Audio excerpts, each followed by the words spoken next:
Hello ladies and gentlemen, it is in continuation with the previous core Java session part 1.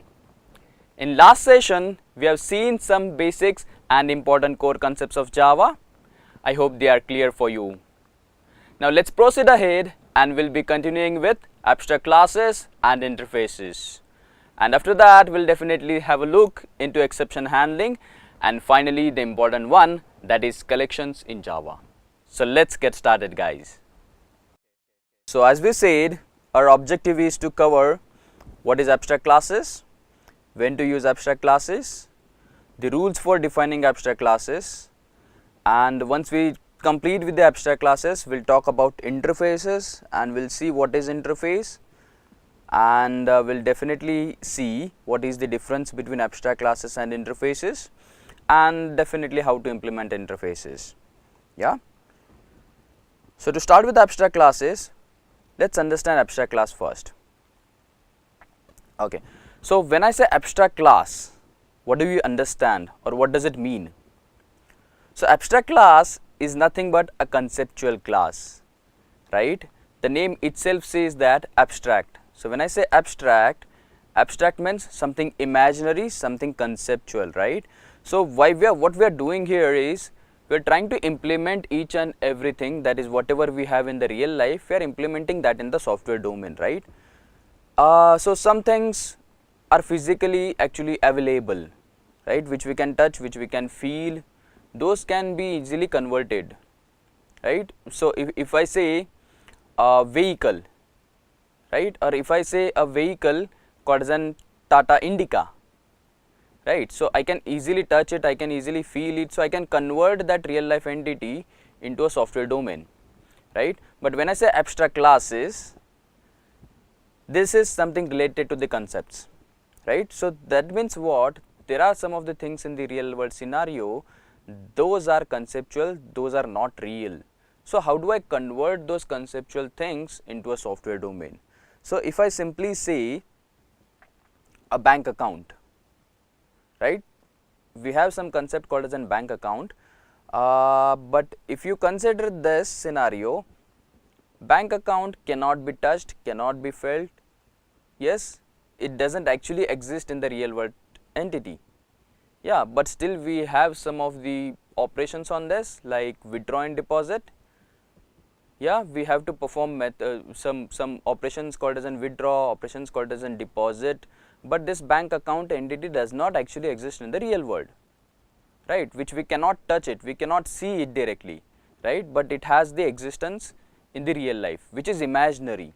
So how do I implement those imaginary or abstract things into a software domain, right? So to implement conceptual things, to implement imaginary things into a software domain, I should go for abstract classes. Okay, that's the main first use of abstract classes.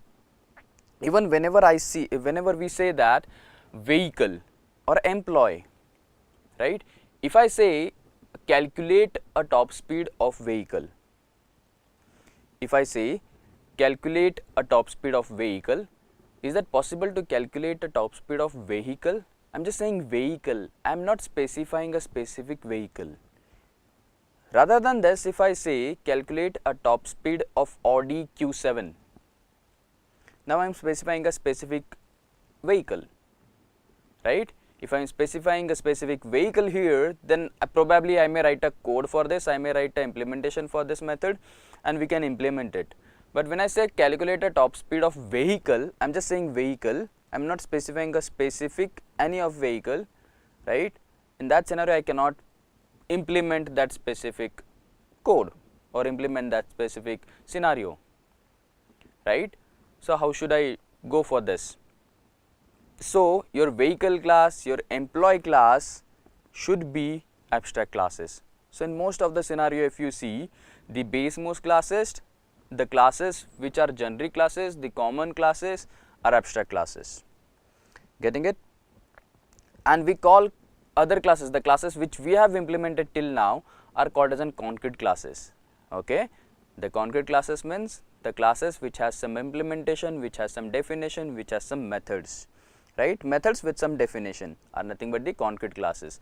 Now we have something called as an abstract classes. Abstract classes means conceptual, imaginary, which actually doesn't exist in the real life, which cannot be felt directly but can be implemented in the software domain.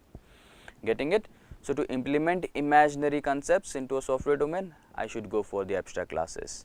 So mainly for this vehicle class, for employee class, even for a shape class, I will implement, or I'll go for the abstract classes in this scenario. Okay, so even if I consider, okay, we'll implement this shape demo so that we can understand why should we learn this abstract classes and how should we use this abstract classes. Just to understand this, yeah, I'll take a shape example again. To implement shape, suppose a shape can have methods called as an calculate area, right? A shape class can have methods called as an calculate area. Okay, so if I say calculate area of a shape, if I simply say calculate area of a shape, will you be able to write down the code for this? Probably not, because what shape, which shape? I don't know the specific shape, right? So if you don't know the specific shape, how you can calculate a shape area? Getting it? Unless and until I don't specifically specify what shape, right? So rather than that, if I say calculate an area of a shape called as a circle, probably I can calculate this, right? Getting it? So because I have a formula to calculate area of a circle. So we have pi r square, right? 3.14 r into r. So I have a formula for this, but if I say calculate area of a shape, I don't have any formula to calculate area of a shape. Getting it? So in that scenario, I have to go for an abstract classes. That's amazing. Okay, so let's implement and let's see how we can create abstract classes, and with the demo we'll see how to implement it, and how we can create abstract class, how we can create abstract methods inside the abstract class as well, and we'll talk about the rules as well. Okay, so as you can see on a screen, abstract classes cannot be instantiated, objects cannot be created, right? If I'm saying objects cannot be created, that means what? As we cannot touch or we cannot actually feel the objects which are not present in the real life, so the same way we cannot instantiate the object, or we cannot directly access those objects into the abstract classes as well. Getting it? Okay, abstract classes provides a common root for a group of classes nicely tied together in the package. So this is basically about the generic, this is basically about the common, right? So whenever you have some common features, generic features, number of methods, so in that scenario, create abstract class. A base most class is an abstract class. So mainly we have a employee, vehicle, shape type of classes as an abstract classes, right? And because these classes, generic classes, contains the most common methods, right? So in that scenario, I'll create abstract classes for this base classes. Okay, so let's start with the Eclipse directly, and we'll be talking about how to and we'll definitely see how to implement this abstract classes, right? So let's start with the demo, and I'll open Eclipse IDE again. We are using Eclipse IDE, that is Eclipse Luna. Let me start that Eclipse. I'll run this. It will take some time to open. I'll keep the same workspace which we have used recently, that is Java demos. It will take up some time to start. So it's loading. Yes, it has started. Let me close all of these classes which we have created recently. Okay, so on left hand side, if you see, we have a project explorer. Let me create a new project. We already know how to create a project. I'll right click, I'll say new Java project, and I'll create a demo called as an abstract demo. Okay, I'll give a project name as an abstract class demo or abstract demo. Explore, and inside source I'll create a package and a class again. We should remember the standards. I have to create a package first, namespace dot organization name, that is Persistent Systems Limited, followed by say demo, and type of classes what you gonna store inside this, under this. Okay, So for now I'm going to store the demo type of classes. So I'll say psl com.psl.demo, a class name as abstract, yes, abstract demo again,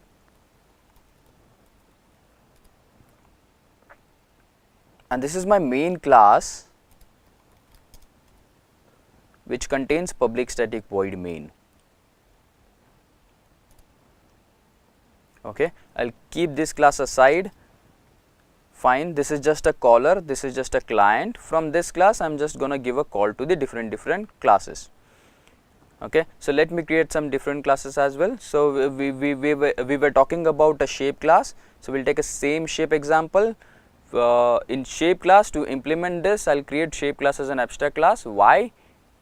Because when I say a shape, in that scenario, if I tell you to calculate the area of a shape, it's not possible to calculate the area of a shape, because this is a generic term. I am just simply saying shape, calculate area of a shape. No one can calculate an area of a shape because we don't have any formula to calculate area of a shape, right? So you need to specifically put it down, what shape, which shape, right? But we know that shape will contain some method. Yes, shape will definitely have area, shape will definitely have circumference, right? Yeah, so in that scenario we have to write down these methods, but we don't have the implementation. So let me create a shape class called as in shape. S is in capitals. Okay, and I am creating this class as an abstract now. So abstract is a keyword, and this is very simple. So simply I need to put a abstract keyword in front of class. Okay, so now I can say that this shape class is an abstract class. So shape contains the method called as an calculate area, right? If shape contains the method called as an calculate area, let me write down that method. So I'll say void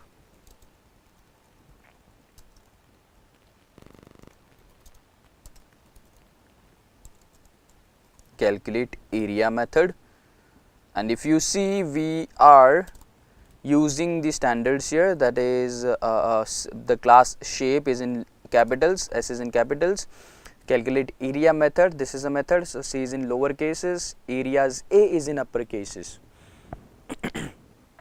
Fine, and yes, and I am saying shape.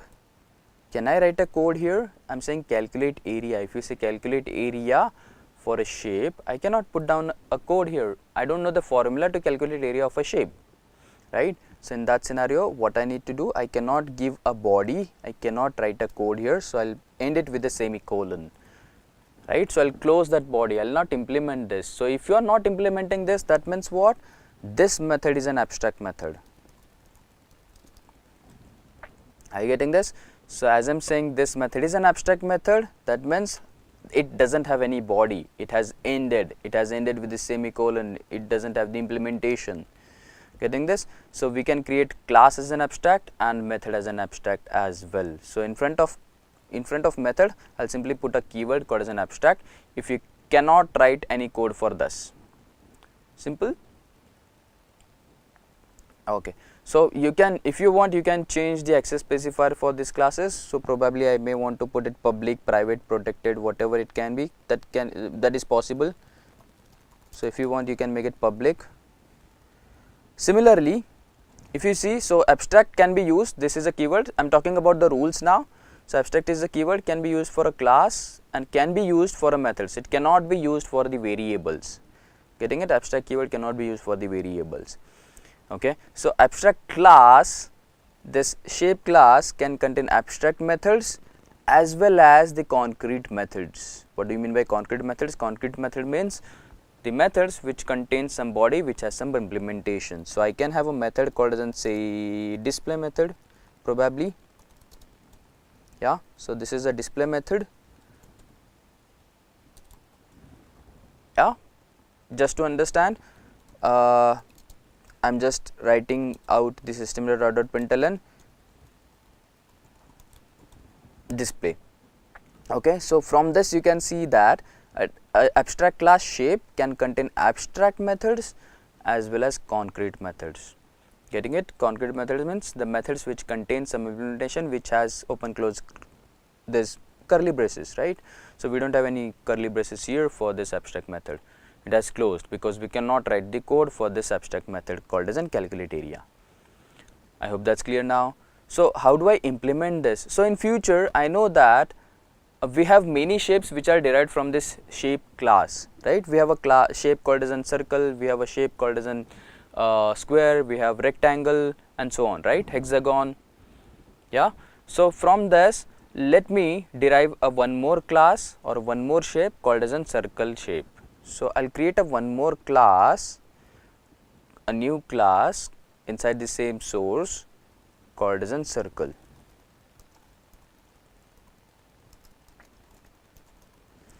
Okay, so this is a circle class, and as we already know that circle is a part of shape, it is nothing but a shape, right? So as we already have some of the concrete methods or generic methods here, we have a generic methods written inside this class. This is the basemost class, right? So circle is derived from shape. Can I say like this? Yes, we can say like this because circle is definitely derived from a shape. So I can extend, I can use the extend keyword. We have already seen how to use inheritance concept. So to inherit this circle class from a shape class, I'll use extends keyword. Getting it? This is how I can inherit a circle class from a shape class.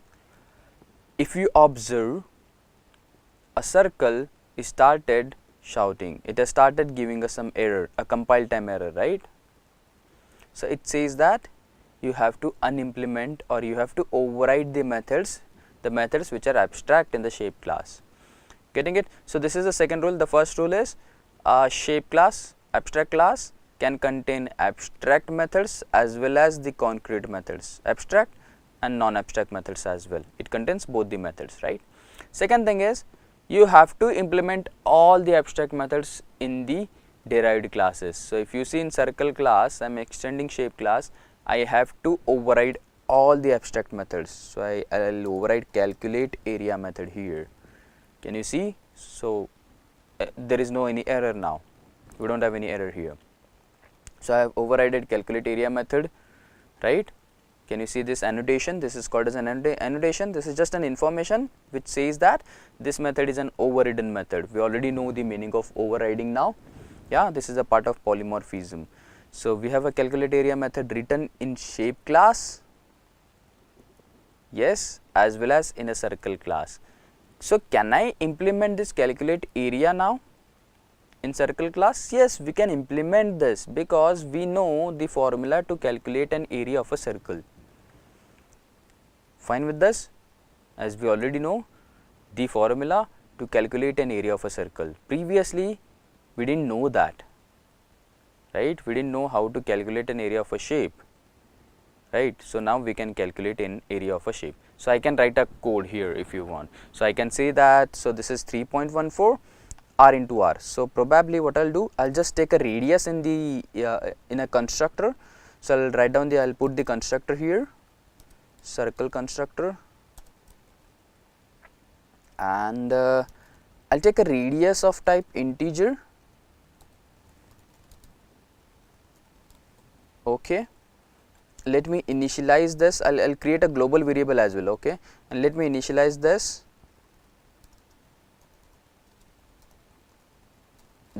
dot r equal to r. Okay, this is how we initialize, right? Now, so that r is an radius, so I need to pass an radius to the circle class. So what we'll do now, we can calculate an area. So I will catch it in a float type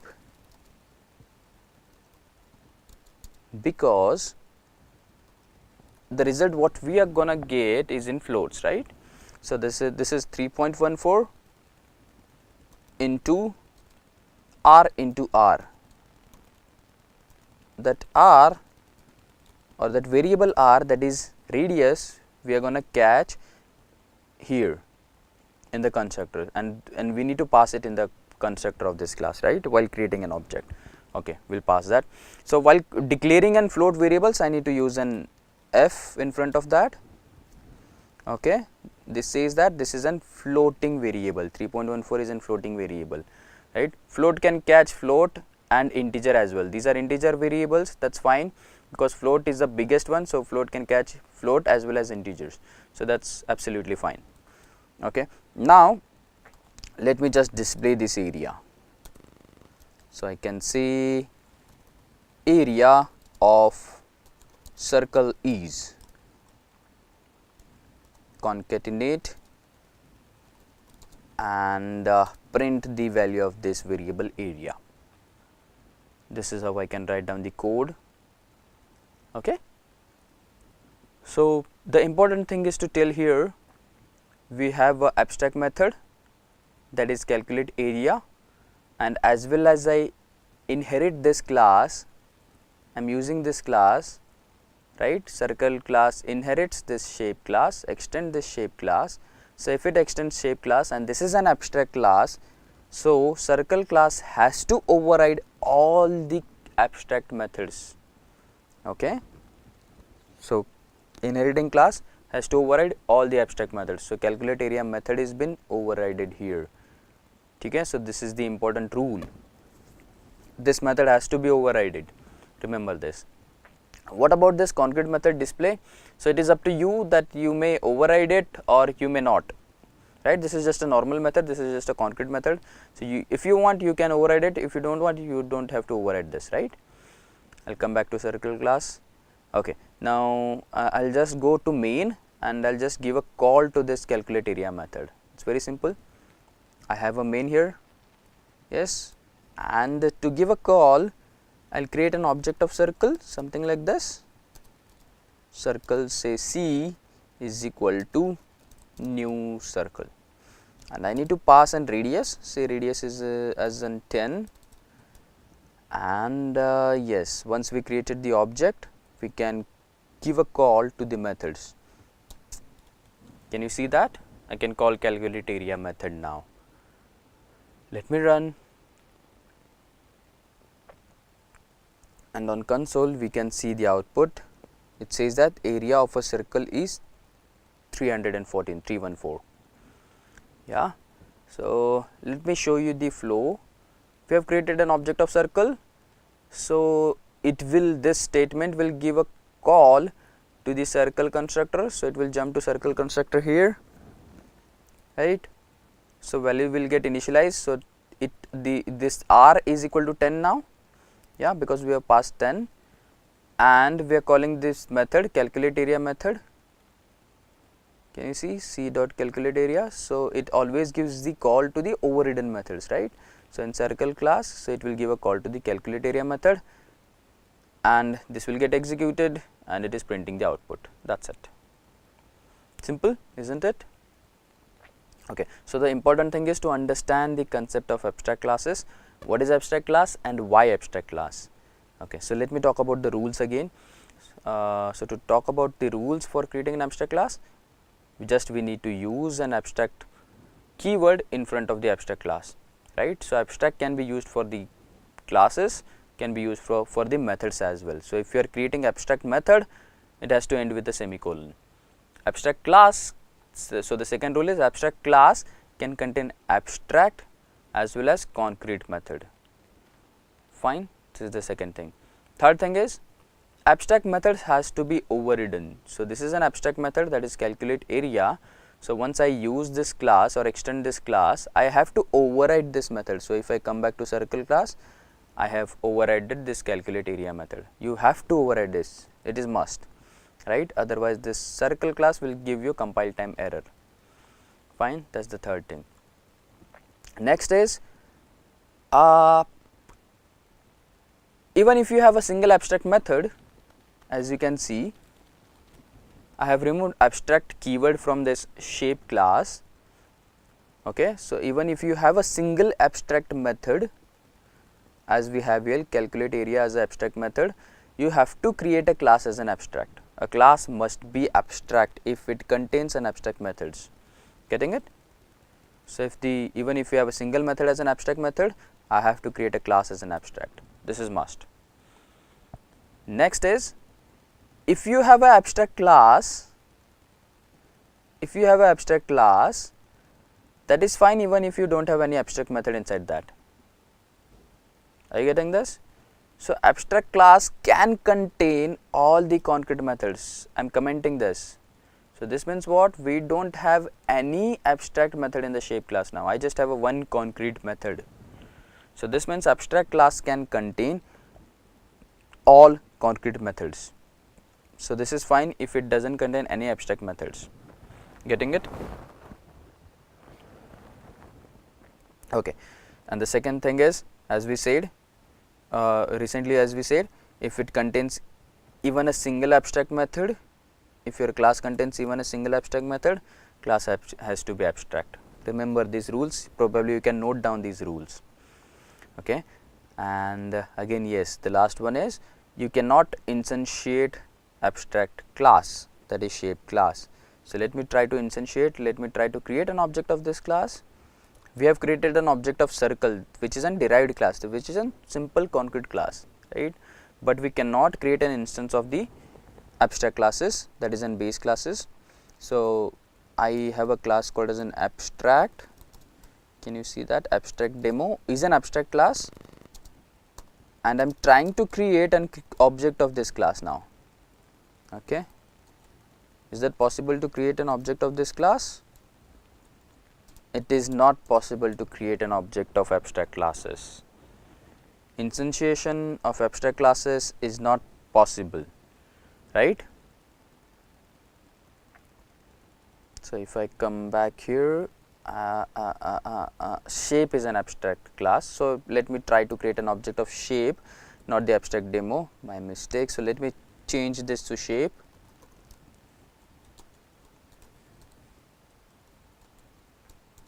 Yeah, now it should not allow. Is that? So can you see that? Cannot instantiate the type shape, because shape is an abstract class. You cannot directly access the abstract classes, right? Because this is conceptual. So it is not possible to create an object of the abstract classes. Fine. So if you want, you can create an references of the abstract classes, that's also fine. Okay. So it's not possible, I'll just comment this. That's it, and we are done with the abstract classes and this rules of the abstract classes. Just remember the rules, yeah. Let me proceed ahead, and we'll be talking about interfaces now. Okay. So I'll come back to PPT. Let's understand interfaces. So it is a very important thing to understand, why should we go for interfaces if we have an abstract classes, and when should I think of creating an interfaces, yeah, if I have an abstract classes, right? So abstract class says that if you have something imaginary, something conceptual, create an abstract class for that. Same like shape class, employee class, vehicle class. So when should I create an interfaces? Let's understand when should I go for interfaces. Okay. So the very first thing is to remember that interfaces is not like a class.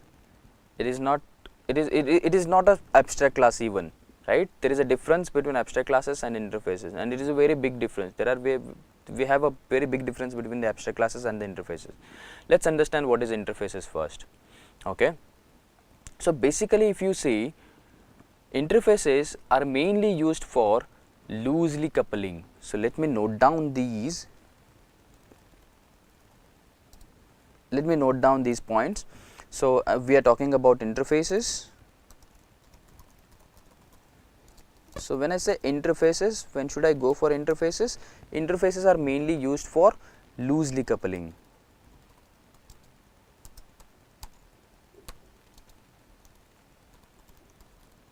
Right? So what do you mean by loosely coupling now? What do you mean by loosely coupling? So let's understand the meaning of coupling first. To explain loosely coupling concept, let me open Paint. We'll understand some different hierarchies. We'll understand some scenario here, because this is very important to understand Why should we go for interfaces? Yeah, so let me draw some hierarchies here. So to start with, say I have a hierarchy of vehicle classes, vehicle type family, vehicle hierarchy, that is vehicle, two-wheeler and four-wheeler. Similarly, let me complete this first. So this is vehicle.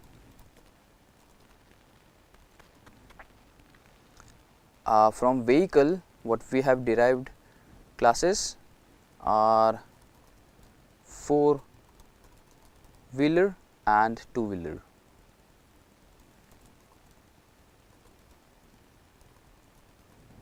Right. So these are the two derived classes we have from a vehicle class, and just assume that these are upward facing arrows.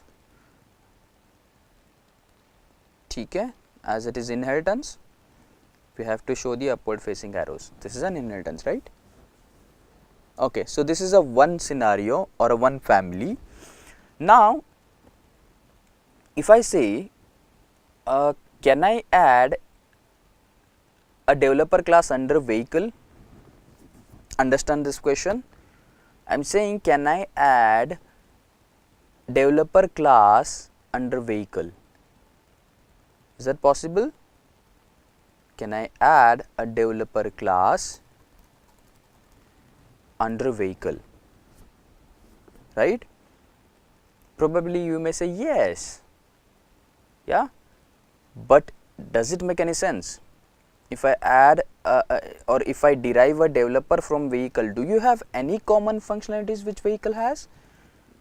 No, the developer will not contain move method, developer will not contain accelerate method, right? Getting it? So we don't have any common methods, common functionalities in the developer class. So I'll not put this developer class inside vehicle. Developer will have calculate salary, find out salary, complete the responsibility, maybe something like these methods. But there is no any relation between vehicle and developer, right? So I will not derive this developer class from an vehicle class. Getting it? It's not possible, right? So I'll not derive this. So let me remove this. I'll undo this. I'll just put a mark cut on this. Okay, so this is not possible, right? Okay, and hence we are calling this family or this type as an, so we are calling this as a tightly coupled application. We are calling this as a tightly coupled application because this can only and only include a vehicle type. It cannot include anything other than the vehicle type, right? So from vehicle we have four-wheeler, two-wheeler, n-wheeler, right? From four-wheeler we have Jaguar, we have Audi, we have and so on, Tata, we have Mahindra and so on, right? But we cannot add employees, developer, trainer here, yeah? So this type of application are called as a tightly coupled application. This is a one type, that is a vehicle type. I cannot add anything different type here. This is very specific to a vehicle type. Are you getting this? So this is called as an tightly coupled applications. Yeah, I cannot add anything different. Fine. So these are called as an tightly coupled applications. So whenever you deal with the tightly coupled applications, try to create a base most class as any abstract class. So in this scenario, our vehicle class will be an abstract class. Okay, so abstract classes are used for a tightly coupled application. Okay, so now let's see what is loosely coupled application.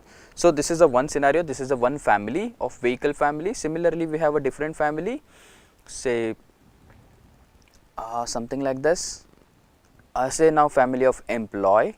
So if I am saying family of employee, again say employee class and developer and say tester. Okay. I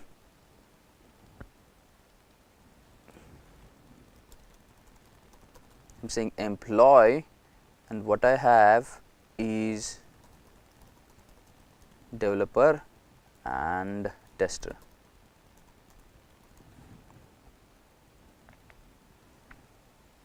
Fine. These classes are derived from employee class.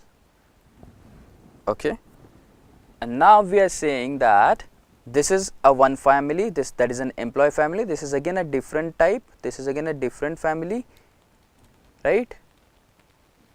Oh yeah, it's again a tightly coupled. Can I add vehicle under this? Can I add four-wheeler under this? I cannot add four-wheeler under this. Okay, so this is a different family and this vehicle is a different family. Okay, so in this scenario I can create employee as an abstract class again.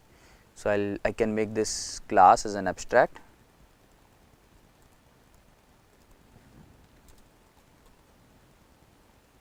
Fine.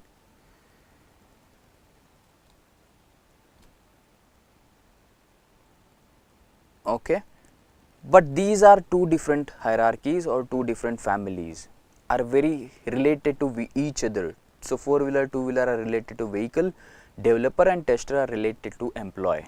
Different families, yes, yes, okay. But you may feel that I have to join these two families, I have to combine these two different type of applications by somehow, because they have some common functionalities. Let's assume that I need a print method everywhere now. I need a print method. Okay? Say probably it may print so top speed of this four-wheeler. Okay, it contains some code. So I have a print method in four-wheeler. Similarly, I have a print method here in this two-wheeler. Let me write it down here as well. So I may have a print method here as well in two-wheeler, right? So that means what, I have a print method here in the base class as well, that is in the vehicle class. Okay. Similarly, assume that I may need a print method here in the developer class to print the responsibilities or to print the details of developer. Okay, print method to display the details of developer. Yes, even in tester I have a print method, okay, to print the responsibilities of a tester, to display the details of the tester. So I have to add a print method here as well. So common, so this is a common, so that will be definitely there in the base class as well. Okay, if you observe here, even if there are two different families, two different hierarchies, we have something common in these two, that is print method is used in four-wheeler, print method is used in two-wheeler, print is used developer, and print is used in the tester class as well.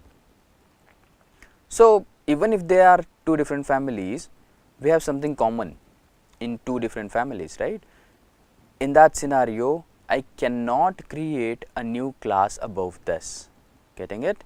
So to combine two different families, to combine two different hierarchies, I will go for interfaces, and this is what we call as an loosely coupling applications. So this is so the classes which I have showed in the red circle, red ellipse probably are called as an tightly coupled. So this is tightly coupled hierarchy vehicle, and this is tightly coupled hierarchy, that is employee, because we cannot add any different type of classes under this. It contains only employee type and this contains only vehicle types. So I am calling it as an tightly coupled. But if you see, I need something, as I have something common in between these two hierarchies, I have to add one more class above this. I have to add something above this, and what is that something? Is an interface. Okay, so to couple two different type of applications or two different type of families, what I need is a interface above this. Fine. So interfaces are used for a tightly coupled applications, for a loosely coupled application. My mistake. Assume these are arrows. So these are upward facing arrows. I am very bad in drawing. Yeah. So these are upward facing arrows, and this is an interface. So let me write down the interface called as an say printable interface. Okay, and it is an interface. Now I'll just put a I here, so that we can understand that it is an interface. Yes, So the interfaces are used for coupling a different hierarchies, a different families. So this is for a loosely coupling, right? Two different families, and in a same family, to combine this, I'll use the abstract classes. Okay, so abstract classes are for tightly coupled applications, and interfaces are for loosely coupled applications. I hope that's clear now. So that's the first use, that is loosely coupling. Second use of an abstract classes, you can say of the interfaces, you can say that interfaces are called as a contract. We call interfaces as a contract. Why we are saying interfaces are something like contract is because all methods in interfaces are abstract by default. I'll just note it down. All methods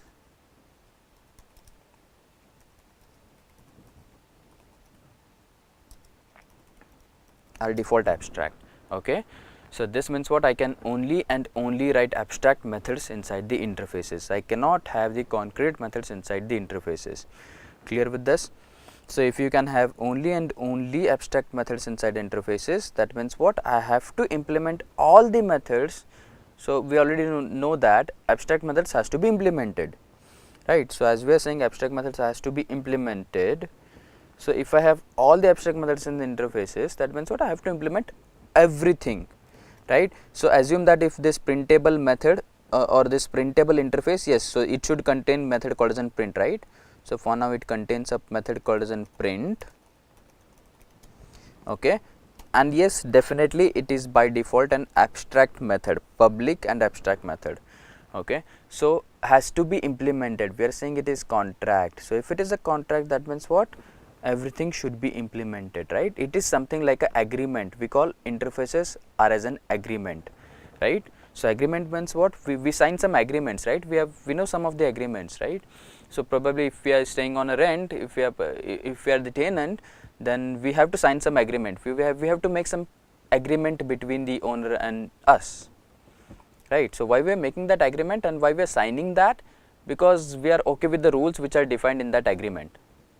Okay, we are okay with the rules which are defined in that agreement. So interface is something like defining some rules, setting up some rules, setting up some standards, right? So we have setted some standards. So we have added some standards inside the interface called as a printable, that is print. This is a one standard, this is a one method which is added in this interface. So now if you are using this printable interface, I am using this in vehicle, we are using this in employee. So if you are using this, because of contract, you have to implement all the methods. It is a contract, it is a rule. Getting it? So if you are overriding all the methods, that means you are following all the contract, you are following all the rules. I hope that's clear. Okay, so unlike abstract classes can contain abstract as well as non-abstract, but interfaces contains all the abstract methods. So this is the difference between abstract classes and interfaces as well. Fine. So that's why we are saying interfaces are something like a contract. Okay, so whenever you have to define a contract, whenever you have to set up some standard, whenever you have to set up some rules, some protocol, go for an interfaces. Don't use the abstract classes in that scenario. Third use of interfaces, you can say interfaces can be used for definitely a multiple inheritance.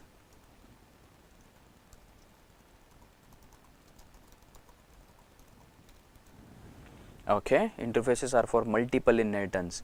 Fine, and this is not to multiple inheritance to get the direct multiple inheritance. This is to achieve the multiple inheritance. This is not an actual inheritance, it is just an illusion.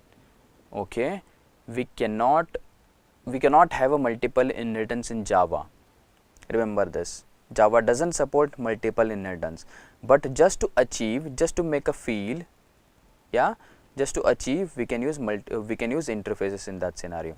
So interfaces, so this means what? Multiple inheritance means what? So you can implement as many interfaces as you want for a class. Okay, so for now I am implementing printable interface for vehicle and printable interface for employee. So this is a simple inheritance, right? A single inheritance.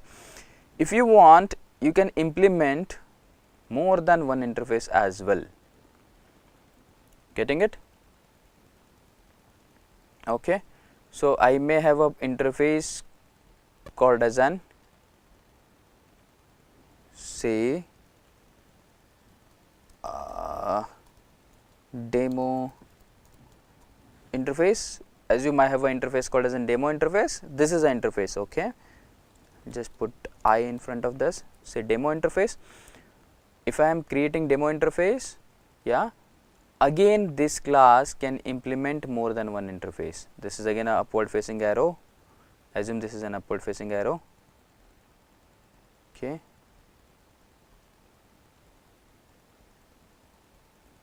fine. So one class can implement more than one interface. So this vehicle class can implement demo interface, a printable interface, clonable interface, serializable interface, as many interfaces as it can. Okay, so it looks like a multiple inheritance, right? So to achieve multiple inheritance, we can make use of interfaces. Fine. So I hope the rules and the need of interfaces is clear. Let's directly go for a demo now, and definitely we'll see some rules as well. We'll make a note of rules as well side by side. Okay, so I'll come back to Eclipse now. Let me come back to Eclipse and let me create a demo for interface. I'll create a new Java project, say interface demo. Spare me if I am making any spelling mistakes. I will create a package com.psl.set demo again.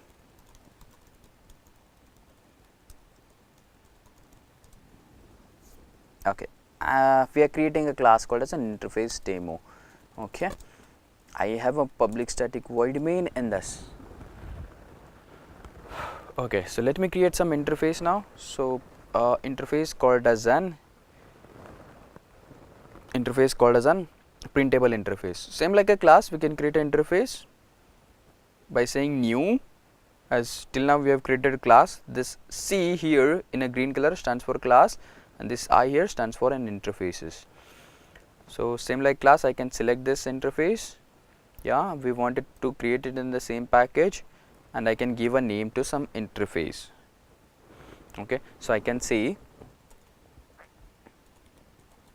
printable interface. So we are just creating interface called as a printable interface. Okay,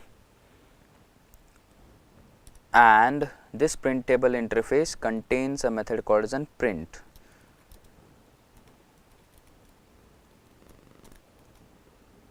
Yeah, so let's talk about the rules as well. So this is how I can create a simple interface. Okay, this is a simple printable interface. So interfaces are created with the keyword called as an interface keyword. Okay, so same like a class, I'll just remove that class and I'll just replace that class with an interface. So interface keyword is used to create an interface. Okay, then interface can contain only and only public and abstract methods. These methods are public and abstract, right, and they are by default. Okay, so let me make a note of the of rules for this interfaces. So the first thing is interfaces are for loosely coupling. We are making already some of the notes. So all the methods are by default public and abstract.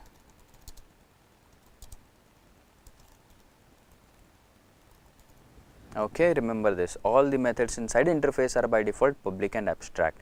We cannot create a concrete methods inside the interface. So even if you write these keywords, or if you don't write, that's all, that's fine, that will work. Okay, the methods are by default public as well as abstract. So if you write, or if it doesn't write, that's fine, they are by default public and abstract. Okay, and we are saying it cannot contain concrete methods. So let me show you.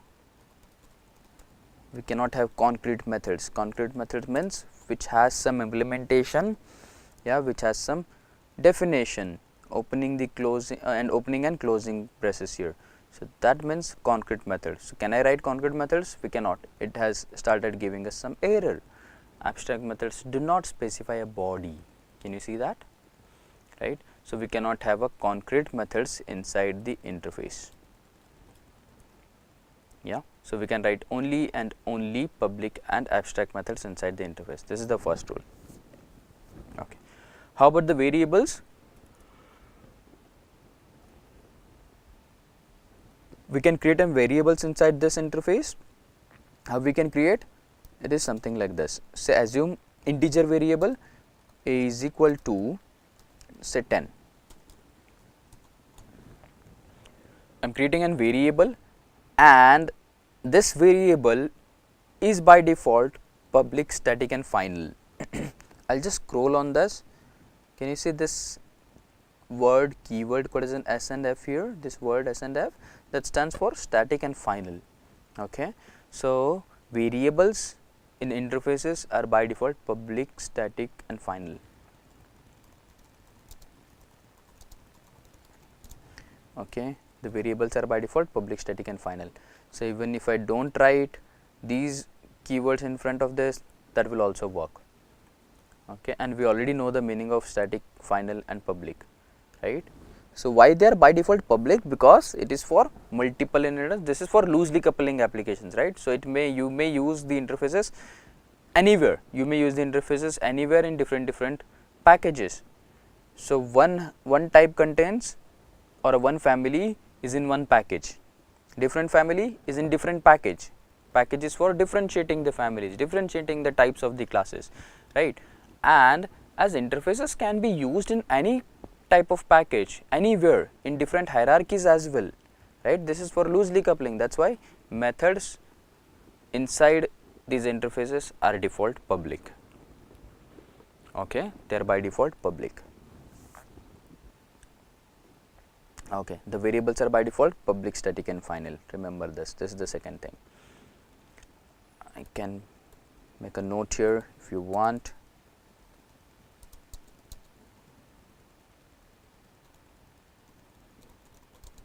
Variables are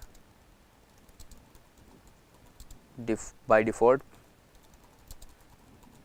public, static and final. Okay. Yes. So let us proceed ahead and let me implement this interface now. Let us see how to use this interface. So we have just created this interface. Let me see how to implement, how we can implement this interface. Assume we are creating a class. Let me create a class now. Say class called as an, assume we have a hierarchy and we have a one derived class called as an four-wheeler. Okay, we have a class called as an four-wheeler. So and so can you see we have interface demo, four-wheeler and printable interface. So I wanted to make use of this printable interface. So how we can use printable interface? Interfaces are implemented. So to use interfaces, I will use a keyword called as an implements. I will not use extends now. So classes are extended, interfaces are implemented. That is what we say. Okay. Remember this, classes are extended, interfaces are implemented. So we use implements keyword to use or to implement an interface, right. So we are saying implements, right, because it is just a body, it is just a structure, it is just a standard. It is just a structure means because we do not have any body here, it is just a structure, it is just a body, it is just empty. So we have to implement it for first time. That is why we have a keyword called as an implements and not extends. Extends is for inheritance, extends is for classes, extends is for abstract classes, right.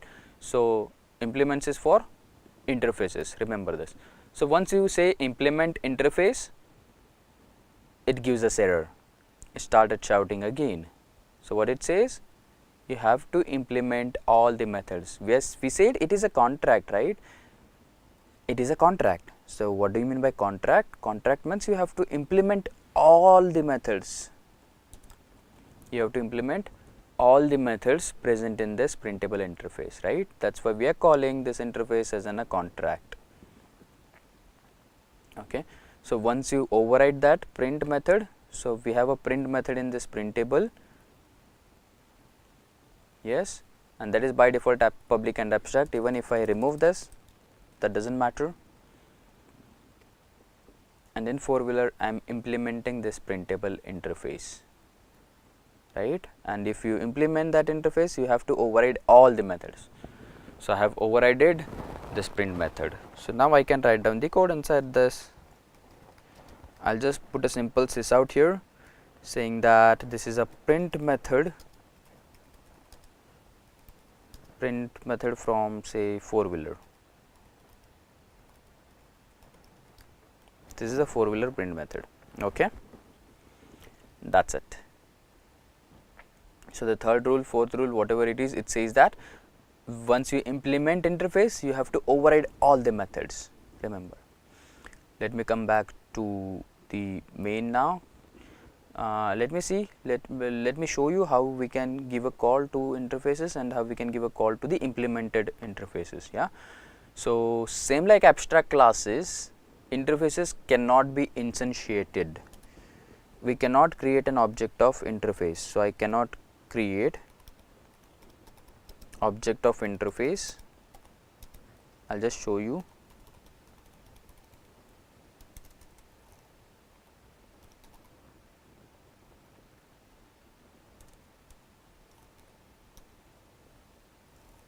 Okay, is it possible to create an object of interface?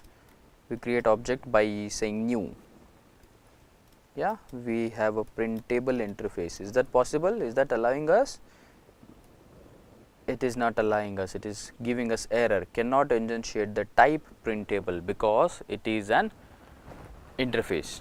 Okay, so it's not possible to create an object of interfaces, and even for the abstract classes, it is not possible. But you can create the references. That's possible. You can create a reference of the interfaces or a abstract class as well. So references is possible, but for instantiating an object is of derived type, yeah, or a concrete class. Okay, so we can create an object of four-wheeler here. Can you see this? So it is something like base type reference. Yeah, reference is of type interface, reference is of type abstract class, it's possible, and object of derived class. Yeah, implementing class. So in implementing class, this is implementing class, right?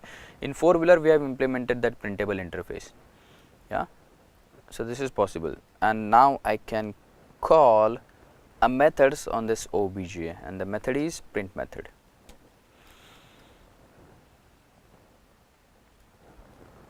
Can you see that? Print method from four-wheeler. It's that simple. Just understand this concept. Interfaces are for loosely coupled applications. Interfaces are a contract. Interfaces are mainly used for the loosely coupling. Okay, loosely coupling, it is like a contract, and it is for a multiple inheritance as well. Let me show you for a multiple inheritance. Yeah, so Java doesn't support multiple inheritance. That means what? We cannot extend more than one class. Okay, one class can extend only one class at a time, but it can implement more than one interface. Okay, we have created interface printable. Let me create a one more interface. Oh, let me create a one more interface. Say demo interface. We have an interface called as a demo interface.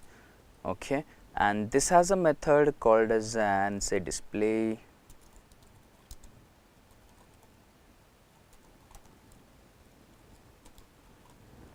Okay, demo interface method has a display method. It is by default public and abstract. So now we have two interfaces, demo interface and printable interface. So I can implement it Yeah, so I can implement more than one interface. Yes, that is possible, and that is simply by giving a comma. Yes, implements printable comma demo interface. It is possible. Okay, the only thing we need to remember is you have to implement all the methods from printable, and all the methods you have to override from a demo interface as well. So let me implement that. Can you see we have a display method in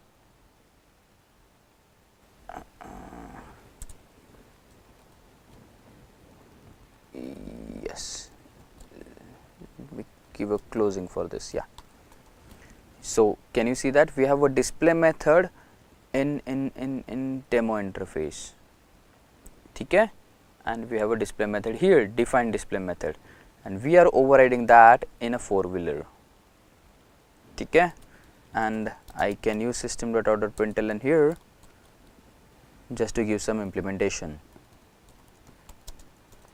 This is display from four-wheeler. That's it. So we can achieve multiple inheritance. It is just an illusion, it looks like a multiple inheritance. Okay, so to achieve multiple inheritance we can use the interfaces. Yeah, so it can implement more than one interface, as you can see here.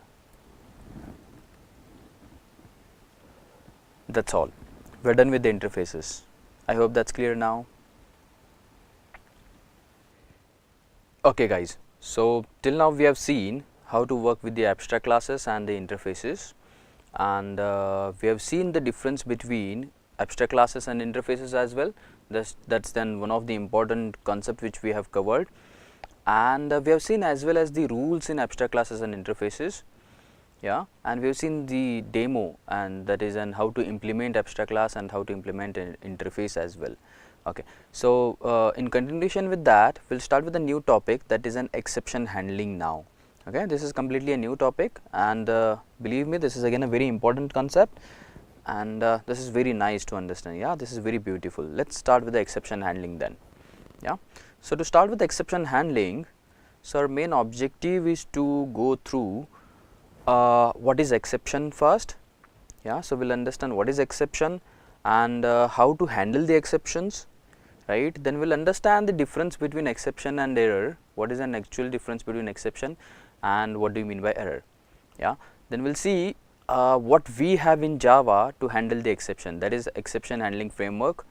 Yeah, and when then we'll see the types of exception, that is an difference between checked exception and unchecked exception at the end.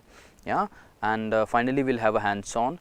Yeah, we'll see how to handle the exceptions. We'll see it in the Eclipse, yeah, by using try, catch and finally block. So to start with this exception handling, let's understand what is exception first. Okay, so when I say what exception, so exception, the very first thing is to understand exception is not an error. Error is completely different and exception is completely different. So error is a one thing. So we are talking in Java domain now. So these are the terms are defined in a Java now. Okay, so in case of programming language, rather I can say in software domain, exceptions and error are defined as, error is something which cannot be solved. Okay, so when we can say anything as an error or any problem as an error, so if you don't have any solution for the problem, then we'll call it as an error. Okay, so if you don't have any solution, then we'll call it as an error. That can be the syntax error, yes, so which cannot be solved. You can solve it, but that is an syntax error, right? So the problem which occurs at runtime, we are talking about runtime now. So while executing your program, while running your application, in the deployment, after deploying your application, if any problem occurs, any exception occurs, and if you face any issue, and if you are not able to solve that problem, if you are not able to solve that issue, then we will call it as an error. If you don't have any solution, then that is an error. Okay, so what is an exception then? So exception is something which the unexpected condition that occurs at runtime. Okay, this is nothing but an unexpected condition which occurs at runtime, but which can be solved, which has some handling, which has some mechanism to solve that problem. Okay, so this is nothing but some problem occurred at runtime but which can be solved, simple as that. Okay, a problem occurred at runtime which can be solved is nothing but the exception. So in short you can say it is an so we can use the exception to avoid the abnormal termination. Okay, this is just to avoid the abnormal termination. So how do we handle the exceptions? So that can be handled programmatically. We have a very rich library for this in Java, that is an exception classes, that is an exception hierarchy, exception framework. So we'll talk about that little later. So this is very simple to work with exception in case of Java, because we have inbuilt classes, the libraries provided by Java directly. Fine. And yes, because of this exception, Java becomes very powerful, Java becomes very robust, right? Okay. So just to understand what is exception, let's take a scenario. Yeah, when should I use exception handling, and why should I use exception handling? First of all, assume we'll take an example of, say, ATM machine, right? We all are worked with the, or we all have we have already accessed the ATM machine, or we have already withdrawn some money from ATM machine. So we'll take an example of ATM machine. Assume we have not used exception handling while developing a software for this ATM machine. Okay, it is already deployed and it is running. So ATM machine functionality is to withdraw money, probably. Yeah, this is the first functionality, the basic functionality, right? So so ATM machine shows a welcome screen first. Its flow is something like welcome screen, and then it will ask you for the insert the card, and then the machine will ask you for the enter the PIN number, probably. Yeah, this is the common flow. And after entering the PIN number, after validation, it will ask you to enter the amount, and it will check with the balance, and then it will dispense the amount.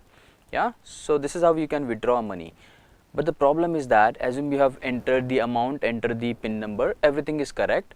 Yeah, you have a sufficient amount in your balance in your account. Yes, and suddenly we got a reset saying that the money is withdrawn. Say you have entered 10,000 rupees, so money 10,000 has been debited, and you didn't get the money, you didn't get the cash actual. Yeah, so amount has been not dispensed, but you are getting just a receipt saying that amount has been debited from your account, right? And it has started, suddenly it has started showing that a blue screen, maybe an error, a sudden shutdown in between. So we'll get panic and we'll say that, dude, what has happened? Amount has been not dispensed, and it is saying that amount has been debited from the account, right? So this means in some of the scenarios the problem or exception is not handled, right? So we have, there is some exception, there is some problem occurred in between the transaction, maybe because of the network, maybe because of the low bandwidth, maybe because of the server shutdown, can be anything, right? So that can be anything. So maybe the sufficient amount is not there in the account, maybe because of that, right? But will not understand what was the actual problem, right? There is a sudden shutdown. Because of that sudden shutdown, we got a panic, and we have, so it is better to tell a user, at least we should give a user friendly message to a user, I mean to say. Okay, so at least we should say, so ATM machine should display that the amount is been withdrawn from your account, there is some issue with the transaction, so will be deposit will revert your amount in half an hour. Yeah, if you get that message on a screen, maybe we'll relax, right? So amount has been withdrawn, but there were some of the problem with the transaction, it has not completed in a one go. Because of that, probably there was some problem, and will be deposited in account again in half an hour. Yeah, so this is very important to handle the exceptions, right? So exception is something which you should handle in every program, in all the program, right? So whenever we write a business logic, I'm talking about business logic now. Whenever we write a business logic, whenever we have a code where we feel that we may have some different scenarios, where we may have a different problems may occur in this scenario, right? So if you say, is there anything, can I say everything is perfect in this world? No, we cannot say that, right? there are some issues, there are some problems, we'll always get some problems, we'll always get some issues while executing, even before executing, right?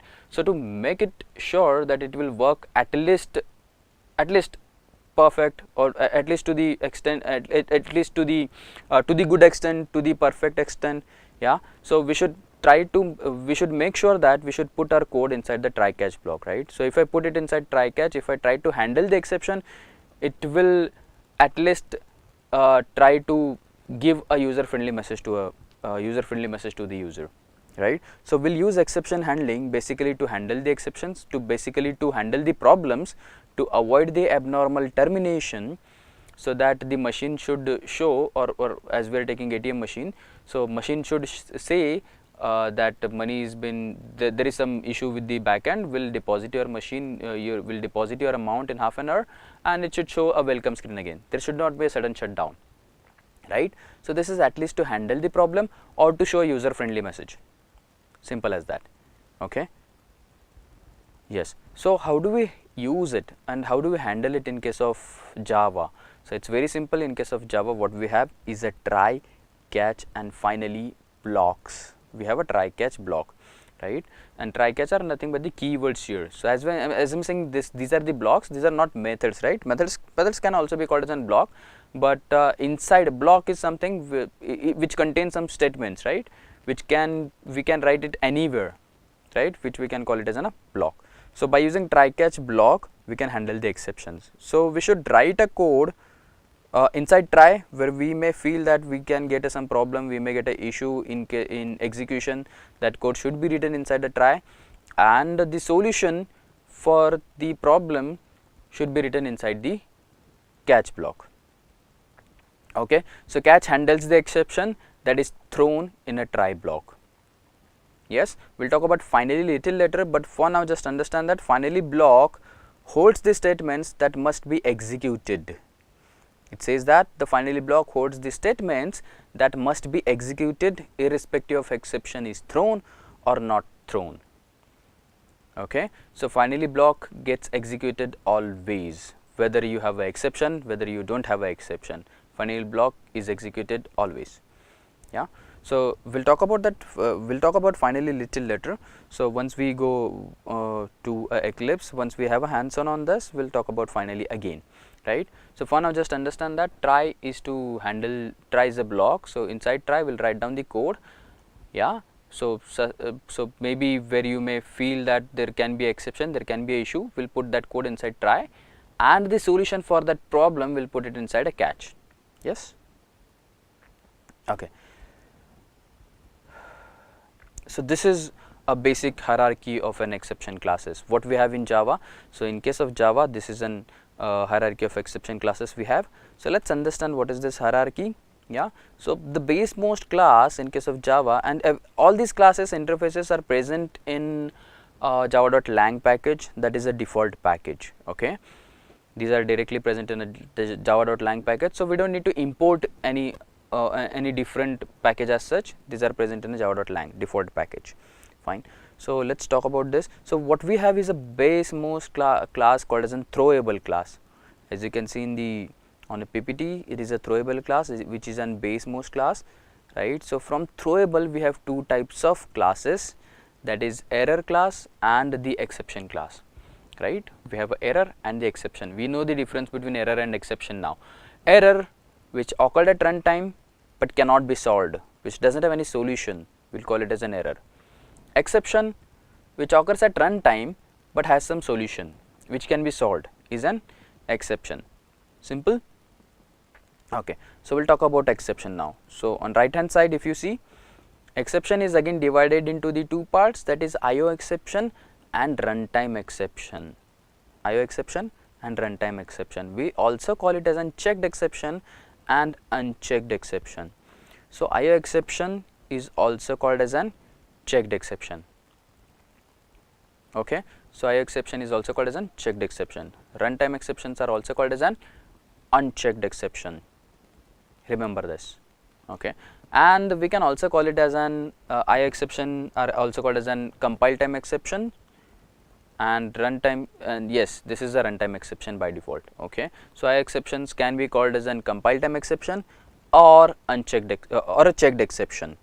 ठीक है, IO exception, compile time exception or checked exception. A runtime, so in case of runtime, this is runtime exception or unchecked exception. Okay, and these are some of the examples. So file not found exception is an IO exception, right? File not found, class not found, yes, these are the exception which falls under the IO exception. Yeah, we call it as an checked exception as well. And in case of runtime exception, some of the examples are array index out of bounds exception, number format exception and null pointer exception. This comes under runtime exception. In case of error, if you see a virtual machine error, out of memory error, network shutdown error, right? So these are the problems which we cannot handle, right? Which may occur at runtime because of the hardware issue maybe. So out of memory is because of the limited configuration, right? We cannot do anything for that, right? And which cannot be handled. So this falls under error. Okay. So stack overflow is again again an error. Okay. So if you don't have any solution, that is an error. If you have a solution at runtime, that is an exception. Okay. Just to understand this, let's differentiate error, checked exception and unchecked exception now. Okay. That is error, IO exception and runtime exception. Let's differentiate these three things. Okay, let me take an example. Say a group of team is planning for a trip. Okay, some group of team are planning for a trip, right? In a group, say there are 100 people. Yes, 100 people in the group.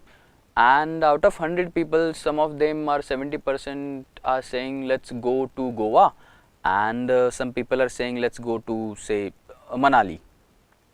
Yeah. So before execution, there is some problem. Some people wanted to go. There is a team. They are planning for a trip. Yeah, they are just planning for a trip, and in between, while planning even they have a problem. While planning, some people are saying that let's go to Goa and some people are saying that let's go to Manali, right? So there is a problem. Yeah, it has occurred. We can call it as a problem, right? So it has occurred even before the execution.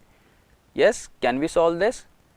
Yeah, we can solve this issue, right? So before execution, some problem has occurred, but we can solve it. So that comes under checked exception or a IO exception.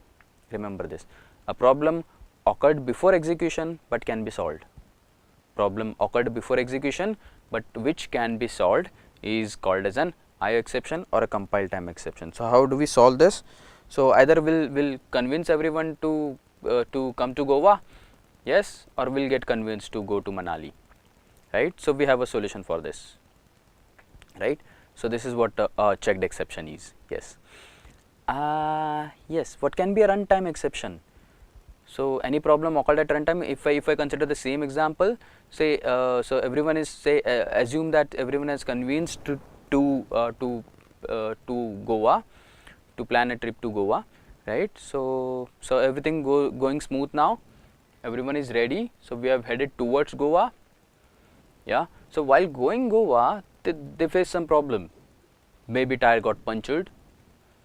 Right, they face some problem, a tire got punctured, right? So while execution we got some problem. Can we solve this? Yes, they have a spare tire with them, right? So we can change that tire. A stepney we have, right? So they have that stepney, they have changed that tire and the problem is solved. A problem occurred at runtime but which can be solved is a runtime exception, right? Or a unchecked exception we also call it as, right? Yes. What is an error? Error is something which cannot be solved. Now in the same example, we can say, yeah, team has planned for Goa, but there is curfew in Goa, for which we cannot do anything, right? Or maybe because of the natural disasters. Yes, we cannot do anything, right? Maybe an earthquake has occurred in Goa, because of that the Goa is closed. Assume, we are just assuming this. Yeah, so that's an error, right? So some problems which we cannot solve are errors, yes, and the problems which occurred before the execution are IO exceptions or checked exceptions. Checked, name itself says checked, before, right, compiled, yeah, and unchecked, which are not checked, which will occur at runtime, right. Okay, I hope that's clear now. So you know the difference between checked, unchecked and error now. Let's proceed, and we'll see a demo now directly. I'll go to Eclipse. Let me close all of these. I'm creating a new project every time just to avoid a confusion. Let me create a new Java project. Yeah, so we'll create an exception demo, right.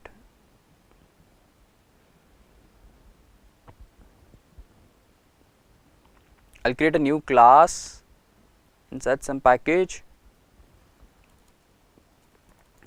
com.psl.say demo, say this is exception demo. Let me correct this,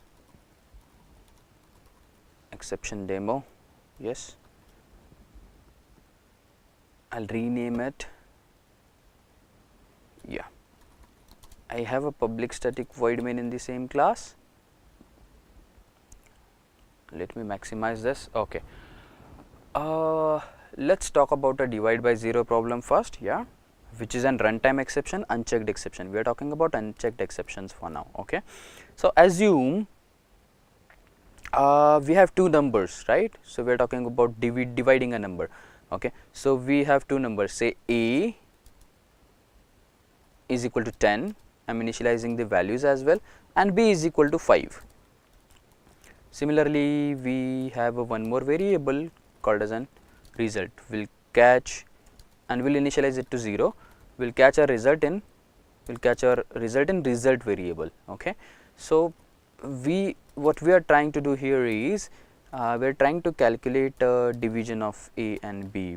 We'll try to find out the division of a and b. Okay, we'll divide a by b. Fine, we'll catch it in the result, right. Assume this value of a and b are taken from user, just assume that.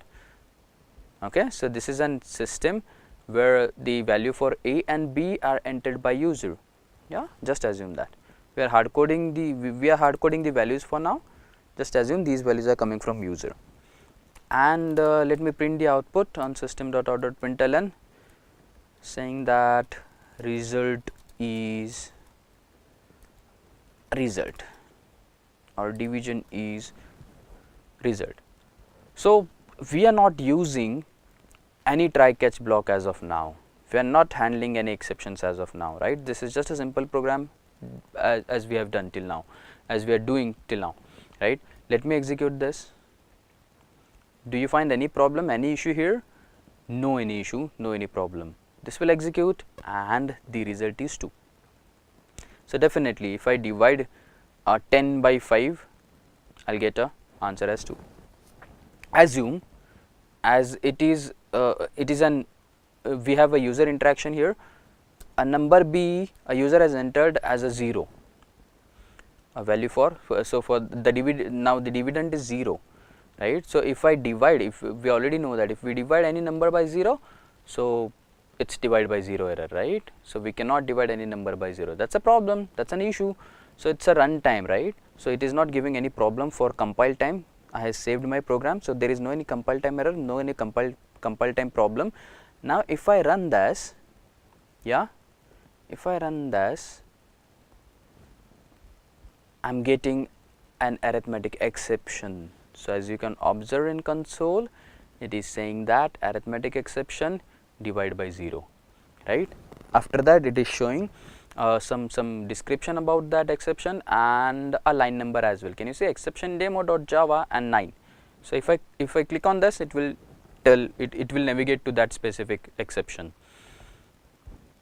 wherever that specific exception has occurred, right. So the exception is occurred on line number 9, right. Okay, so we got a abnormal termination, it is not printing this value. And let me print one more statement, just to understand what is abnormal termination. So I'll say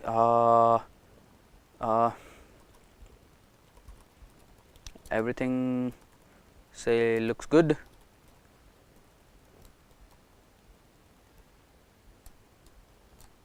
Yeah, proceed ahead, right? Probably we can say everything looks good, proceed ahead, right? Let me execute this and let me see if it prints this statement or no, right? We are dividing some number by 0.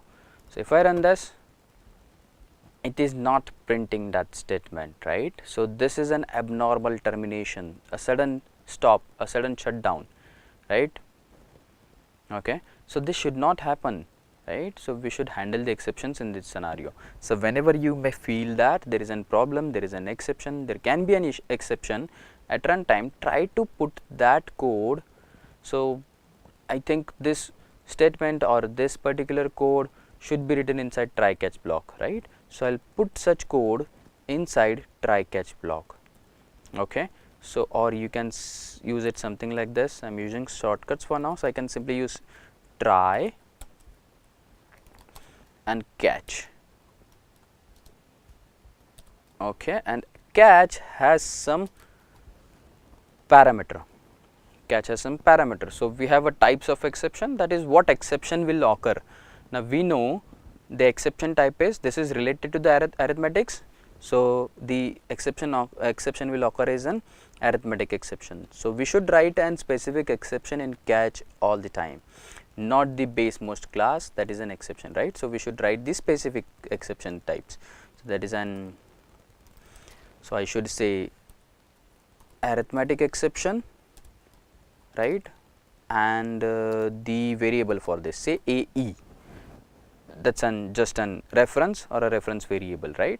So arithmetic exception will occur, and I just need to put this code. I'll just cut and paste it inside try now. Okay, this is the best practice. This is an best practice, right? So we should try to put our code inside try, and a solution for that problem we should put inside catch, right? Variables should be declared outside try. A code, only the code which you may feel that the problem will occur, try to put it inside try. Okay, everything other should be outside try.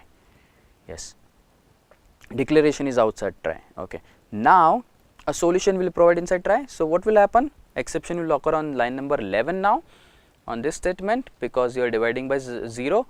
So from this statement it will jump to catch, because it is searching for a problem now, this is searching for the solution now. So we should provide a solution here inside catch.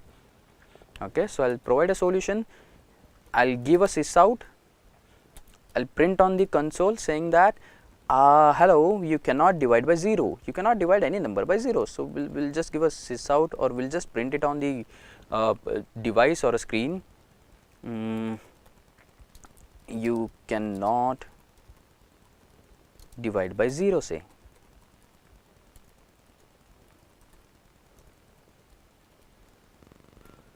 Right?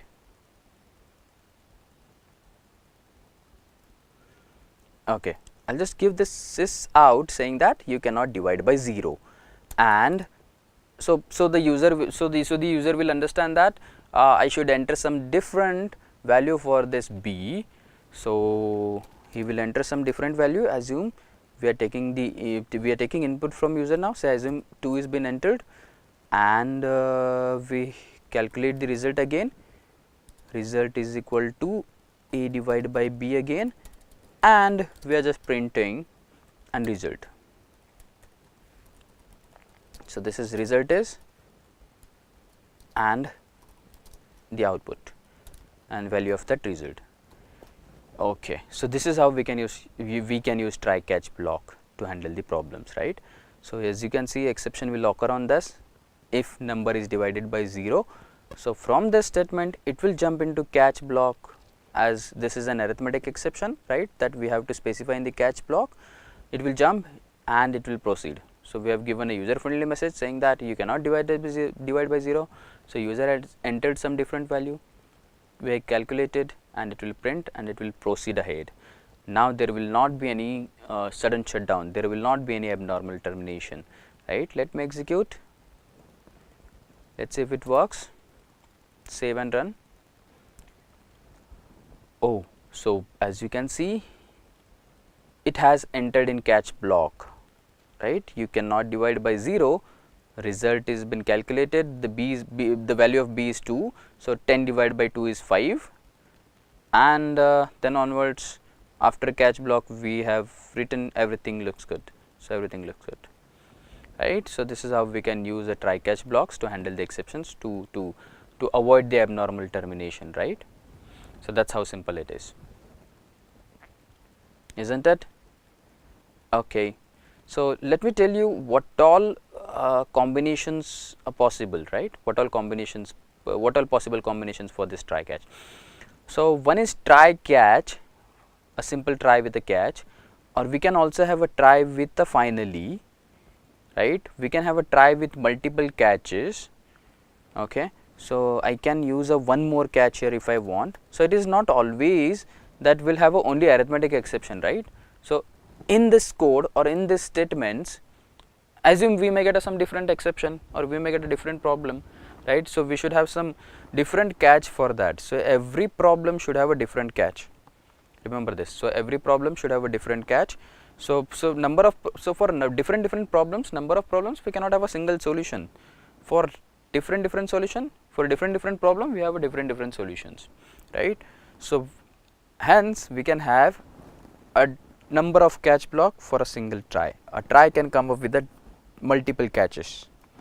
So I can have a try with a multiple catch as well. So I can write a try with multiple catch, something like this. Try with one catch, try with two catches, try with n catches as well. Okay. Let me talk about null pointer exception for now. Okay. Assume I'll just modify the same code to get the null pointer exception. So we get a null pointer exception if the variable or if the object is not initialized. Okay, if we don't initialize an variable and if we try to call any method on that, if we try to access any member on that object, it will show you null pointer exception. That means object is not initialized, object is pointing to null, right? Then we will get a null pointer exception. So let me create a scenario for this. What I'll do, I'll create a display method here, simple display method. Okay, a private method. I have a system.out.println in this, and let me try to create an object of this same class to call that display method again. Exception demo obj equal to null. Okay, I'm writing directly, I'm pointing it to null directly. I have not said or I'm not using exception demo obj equal to new exception demo. So this means what? This is not initialized. Object is not actually created. We just have a reference of that, right? So in case of Java, you should create a complete object. So using new keyword is necessary. Using new keyword is must. Right? This is just a reference. So it is not creating an object. This is not object, right? Actual object. And if I try to call a method on that, that should give us null pointer exception because object is pointing to null. Clear with this? Okay. So let me try this now. So I'll show you. I'll just show you a flow. Values are entered. Object pointing to null, reference pointing to null, object is not created. Inside try obj.display, right? And from this, on this statement, it will give you an exception, right? And it will jump to a catch. It will search for a corresponding catch. Do we have here? Does this catch contain the solution for handling the null pointer exception? No. So it will go for next catch, right? So we have a catch which handles the null pointer exceptions, right? So from this statement, as the object is not initialized, it will jump to this second catch, right? And we can provide a solution here. I'll just provide a solution. I'll just put a sys out saying that object is not initialized. Okay, object is not initialized, so we need to create an object. So I'll say obj equal to new exception demo. This is how we'll create an object, and probably we can call the display method again, right? So it should come inside this. Okay, so this is an solution. So let me show you. If I don't have any solution for this, or if I don't have a catch for this, what happens? Yeah, we have a try catch, but we don't have any catch to handle this type of exception. We have a catch to handle arithmetic type of exception. So we have already handled arithmetic exception. So it will not, there will not be abnormal termination for this, but there will be a problem for this statement, right?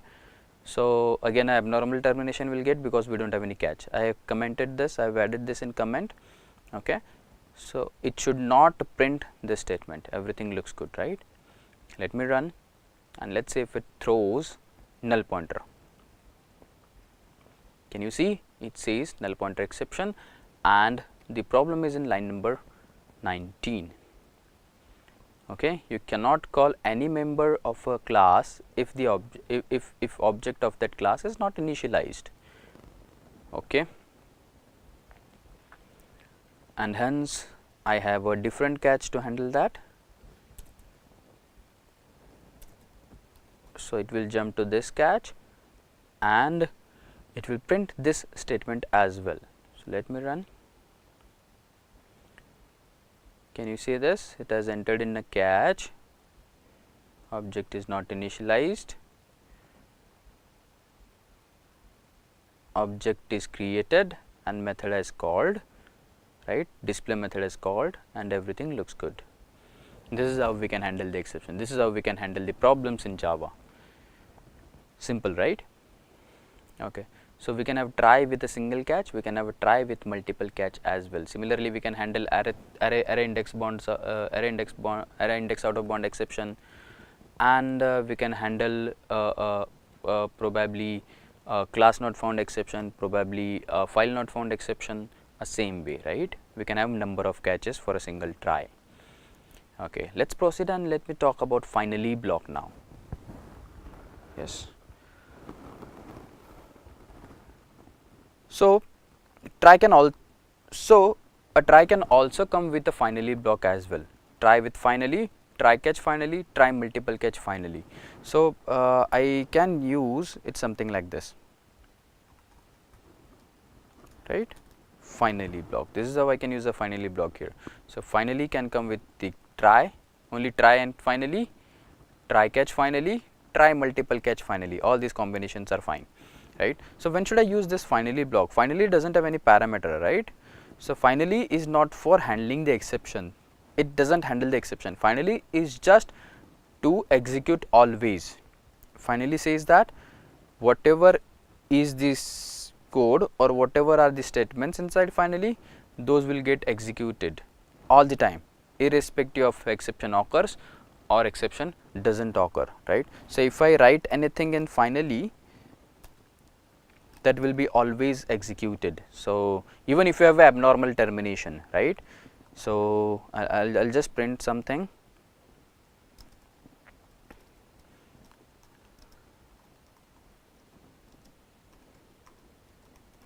So finally says that I'll always execute.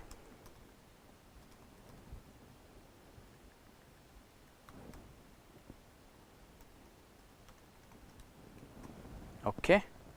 Now let me run, let me check. We don't have any exception as of now. We handled the exception, program is correct, right? Can you see? Object is not initialized and it has entered inside this second catch.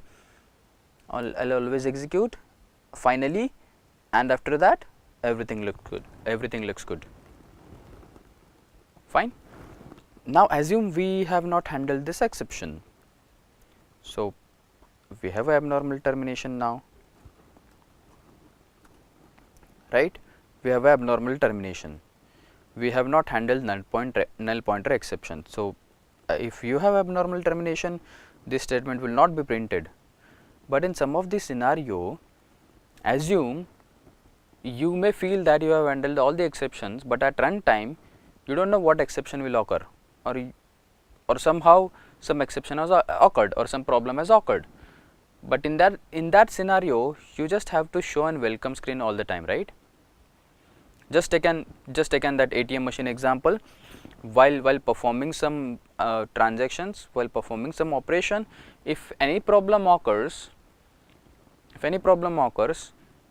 any issue is there in the operation, you have to come to the welcome screen at the end, right? This is the minimum requirement which you have, right? Even if the amount is not dispensed, it should work for the other one, right? If there is a network shutdown, again it should come back to a welcome screen again, right? It should not suddenly show that a blue screen or error screen. Getting it? So we wanted to perform some operation even we have a problem. Some operation means some statements, some codes should be executed even if you have a problem, right? In that scenario, we'll use a finally block. Finally block always executes even if you have a exception or if you don't have any exception. So as you can see, we have not handled null pointer exception. There is an abnormal termination. This statement 45 highlighted statement is not printed, yes, but still it is executing finally block. So finally blocks executes always irrespective of your exception. Remember this. So what type of code you should write inside finally? So finally should contain maybe a resource closing, right? So these are mainly for the closing the resources, right?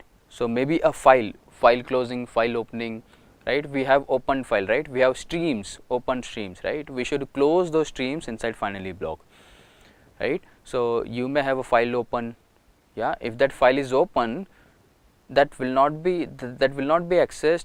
You don't have access to, others cannot access that file, right? If the file is open, yeah, by one user, the same file will not be available for the second user then. So what we should do, yeah, if the exception occurs in between, if that file is opened and any exception has occurred, right, so that file will remain in the open state always, right, and that will not be accessed by the other programs or maybe for the other users. So in that scenario, we should, even if exception occurs, we should close that file, right? So closing the resources type of code we should write inside finally, right? So closing the files, closing the streams, we should put inside finally block, right? So that's how finally block works. And that's it, and we are done with this exception handling. This is just a basic exception handling. Other than this, we have custom exceptions. We have throw and throws as well. Probably you can study that on your own. So for now, we are done with the try catch and the simple exception handling. Okay, so till now we have seen abstract classes and interfaces. After that, we have seen exception handling, how to work with the exception, and even we have seen a demo for exception handling, try catch and try catch finally block as well. Let's proceed ahead, and this is our last topic, that is collections and map. And this is one of the very important topic, believe me, this is one of the important topic in Java, right? So let's go through collections and maps. What do you mean by collection? What is an collection API, right? So let's cover this topic, yeah. So our objective is to understand what is collection and why collection, right? And then we'll see the core interfaces and classes in collection API, right? Then these are the, again, list, set and map. These are the part of the collection interfaces. So we'll talk about list, set and map. These are the core interfaces, right? And once we understand the difference between list, set and map, and we'll implement at least one classes from list, set and map, right? We'll see a demo for list, set and map directly. Okay. So let's understand what is collection first. This is an collection framework. So before looking at this collection framework, let's understand what is collection and why do we understand collection, why do we use collection in Java. Okay. So to talk about collections is a new API or a library, a new collection API or a library completely provided in by a Java people, right? So why do we need this API? Collection basically, it's a set of data it's a set of objects, right? So collection just stores a data, manipulates a data, right? Nothing else. So this is just to store, manipulate and retrieve. Okay, collection is nothing but just to store, manipulate and retrieve data. Data means object. So in case of Java we deal with the object, so we should say object. Okay, so this is just about manipulating your objects, nothing else. So we manipulate our data or we manipulate our objects in arrays as well. So we know arrays, right? So arrays are again to store different types of, or maybe of the heterogeneous type of data, heterogeneous type of objects in a single variable, right, in a contiguous memory, right. So we have arrays to store more than one data in a single variable of same type, right. Then why should we go for a collection? So even we can manipulate our data in case of arrays. So I can create an array of integers which can have a size as in 10, and I can store 10 integer values in that, and probably I can manipulate it by or retrieve or store it by the index, array index, right. So why should I go for collections then, is the main important thing. So collections is something which is very easy to work with, because we have additional, this is a complete API, complete new library, right. So if I am saying API new library, that means they have provided us number of methods in these classes, different types of classes, right. So it becomes very easy to manipulate a data. So we may have a different scenarios. In some of the collection, in some of the scenarios we may want to store a duplicate, we may don't want to store the duplicate values. So in that scenario we will not write a code to create an array which doesn't allow the duplicate data. So rather than writing or wasting our time to create complete new type of array, why not to use which is already been provided, right. So we have collection classes which gives us some ready-made code, some ready-made methods, right. By using those methods, iteration, sorting, searching, right, and manipulating of data becomes very easy with comparison with arrays, right. In case of arrays we don't have any methods as such, we don't have anything to manipulate our data directly, but in case of collections we can easily manage our data, manipulate our data, sort, search, becomes very easy. Okay, so that's why we should go for collections. So let's talk about collection framework now, collection hierarchy, and even we'll talk about the differences in collection.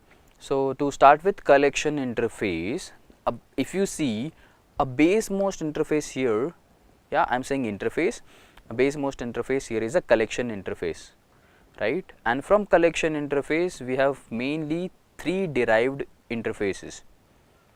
If you observe this diagram, you can see that from collection interface we have 3 interfaces, that is list, set and queue.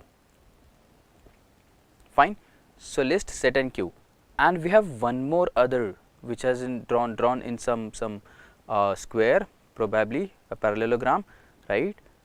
That is not derived from collection interface, that is a map. Map is not a part of collection interface, right. So list, set and queue are derived from collection interface. So let's understand the difference between list, set and queue first. List is mainly used for duplicates. Okay, so whenever, so let me note it down so that it becomes very easy to differentiate.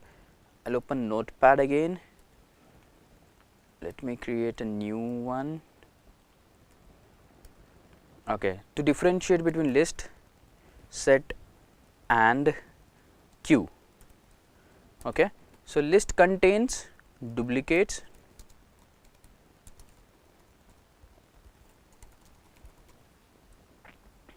okay, list contains duplicates. Find duplicates means, so if I have a input data as in A comma B comma C, the output will be, duplicates are allowed, A, B, C and probably A again, or say B again. So what will be the output? I'll always get A comma B comma C comma B. So this will be the output. Okay, so duplicates are allowed. So as you can see, B is an object, it is an repeated object, duplicate object. Yes, so duplicates are allowed in list, so you should use list when you have duplicates, right? So we should use list when we have ordered collection, when we are when we are concerned about this ordering, right? So list is an ordered collection. Ordered means the way we have stored, the same way we are getting the output. So if you have stored the data in this order A, B, C, B, you will always get, once you retrieve, you will always get A, B, C, B, right? There is a difference between ordered and sorted. It is not sorted, I am saying ordered. Okay. So rather than this, it is already sorted. So let me make it in this way, C, B, A, say. So I will always get C, B, A, ordered. This is not sorted. Okay. The way I store, the same way I will get the output. So list should be used to get the ordered and duplicates, right? Let us talk about set now. So when should I go for set? Set is something which does not allow duplicates. So if you see set is for intersection, set is intersection, right? So if I am saying intersection, it is for common, right? It is not for duplicates. So if I have C, input as C, B, a same input set A, B, what I am gonna get here in case of set is a sorted and non-duplicates. Okay? Set gives you sorted and non-duplicates, and that is in case of tree set actually. So I will get A, comma B, comma C, yes, A, comma B, comma C. So duplicates are not allowed and data is sorted. So can you see that, right? Data is sorted, so I will get A, B, C and no repetitions, no duplicates, right? B is not repeated. Okay, so this is for no duplicates, and it is ordered, it is sorted, but for tree set we have one class called as a tree set, yeah, which implements this set interface. So we should use tree set to get the sorted data, right? So this is not for ordering, this is for a sorted, and it is for an intersection, yes, unique data. So we should go for a set in uniqueness. So whenever we need a unique data, unique objects, go for set, right? When I talk about queue,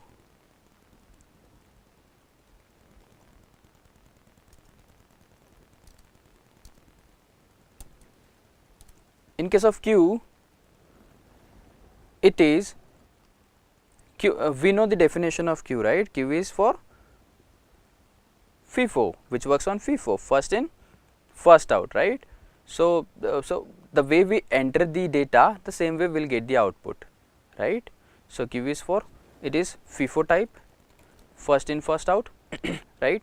So from queue we again have a interface called as an DQ, which is an again the different part. So we can insertion and deletion becomes very easy in case of queue. So it can be inserted in front and can be inserted in back as well, into the tail as well, right? So insertion, deletion and searching of elements becomes very easier in case of queue. Okay, so we'll keep this queue aside for now, because most of the classes are added in JDK 1.6. So we'll not going in that detail, we'll be talking about set and list as of now, right? So the main difference between set and list is set doesn't allows duplicate, list allows duplicate. List is ordered collection, set is not an ordered collection. Okay, and the classes which are implementing these interfaces, these are interfaces, right? So we'll be using classes. So array list is the one class, I'll just make a note of those classes as well. So the one class what we have is an array list, and second class, important class what we have is an linked list.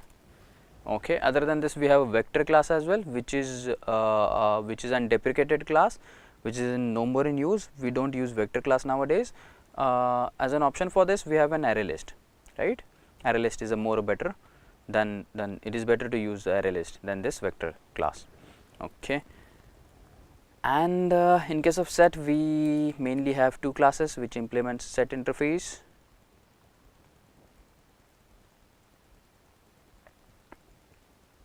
What are those? One is has set and the second one is a tree set. Okay, mainly we have two classes which implement set interface, that is an hash set and tree set, right? Both deals with the unique data, it does not allow the duplicates.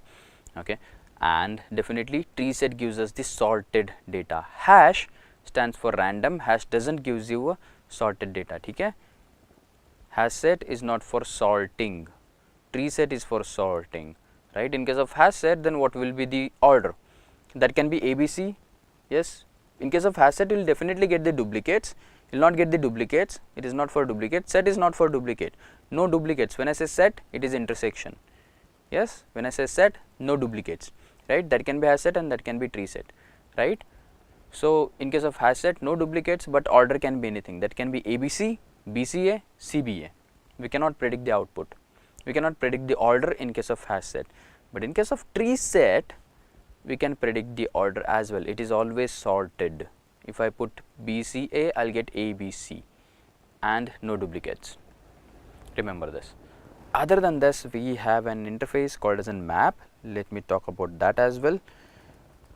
But it is not derived from collection interface. This is a completely different interface. It's a completely different interface. Classes which implements map interface are same like set. Those are hash map and tree map. These are the classes which implements map interface.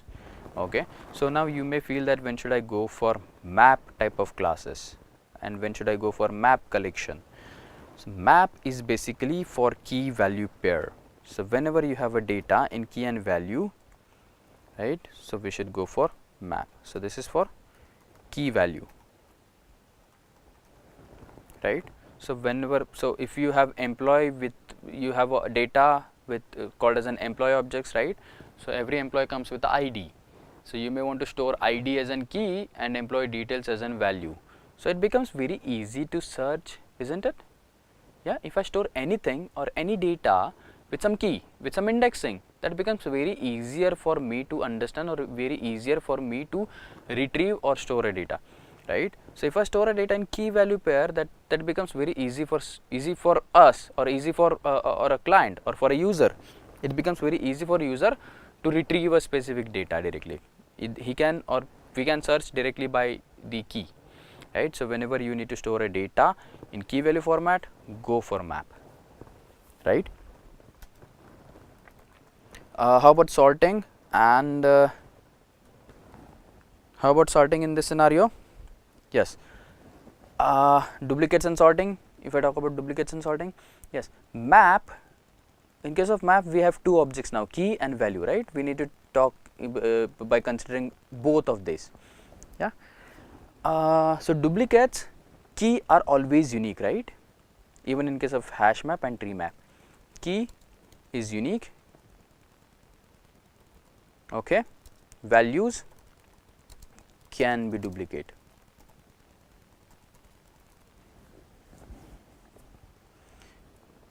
Okay.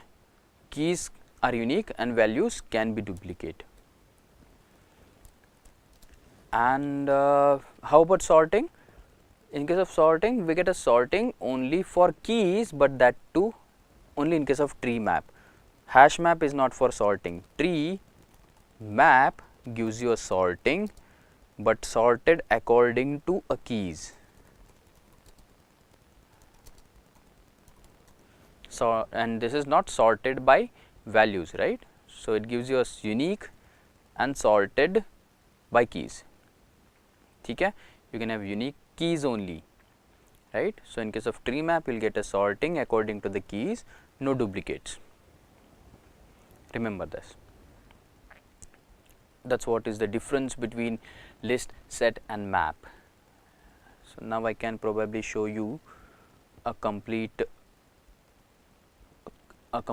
framework. So if you see a collection, from collection we have list, set and queue.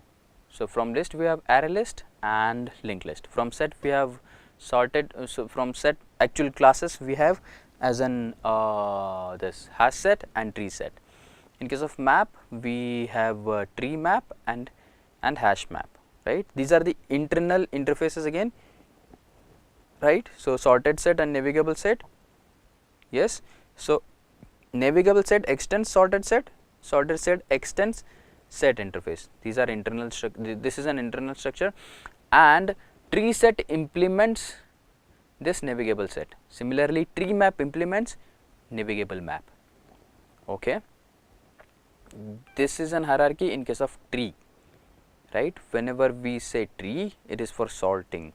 So tree set implements navigable set extends sorted set extends set extends collection. Same for map. Okay. So once this framework or this hierarchy gets fitted in your brain, you'll never forget collection. Collection is very simple, yeah. Once you remember this, once you remember the difference between these collections, it becomes very easy to deal with the collections now. Okay. Now let's directly go for a demo, so that we already talked about the difference between list set. Similarly, we talked the difference, we have seen the difference between a map, list and set, right. So let's go for a demo, and we'll see the output as well, whether it is correct or no. Let me go back to Eclipse. We'll create a new demo for this. I'll clear console as well. Let me create a new demo. I'll say new Java project, and I'll say collection demo. Okay, I'm creating a new project, collection demo. Inside source, I'll create a new class and package. Inside package com.psl.set demo collections demo.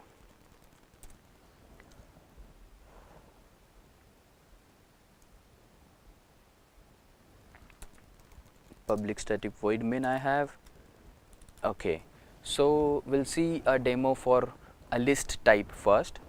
We have list, set and map, main types. Okay? These are the core classes, core interfaces, list, set and map. Out of that, we'll talk about list first. So let me create a demo for list or array list. Okay, so we have a class called as an array list which implements list interface, right. So this is how we can create an object of list, a base type reference. This is an interface.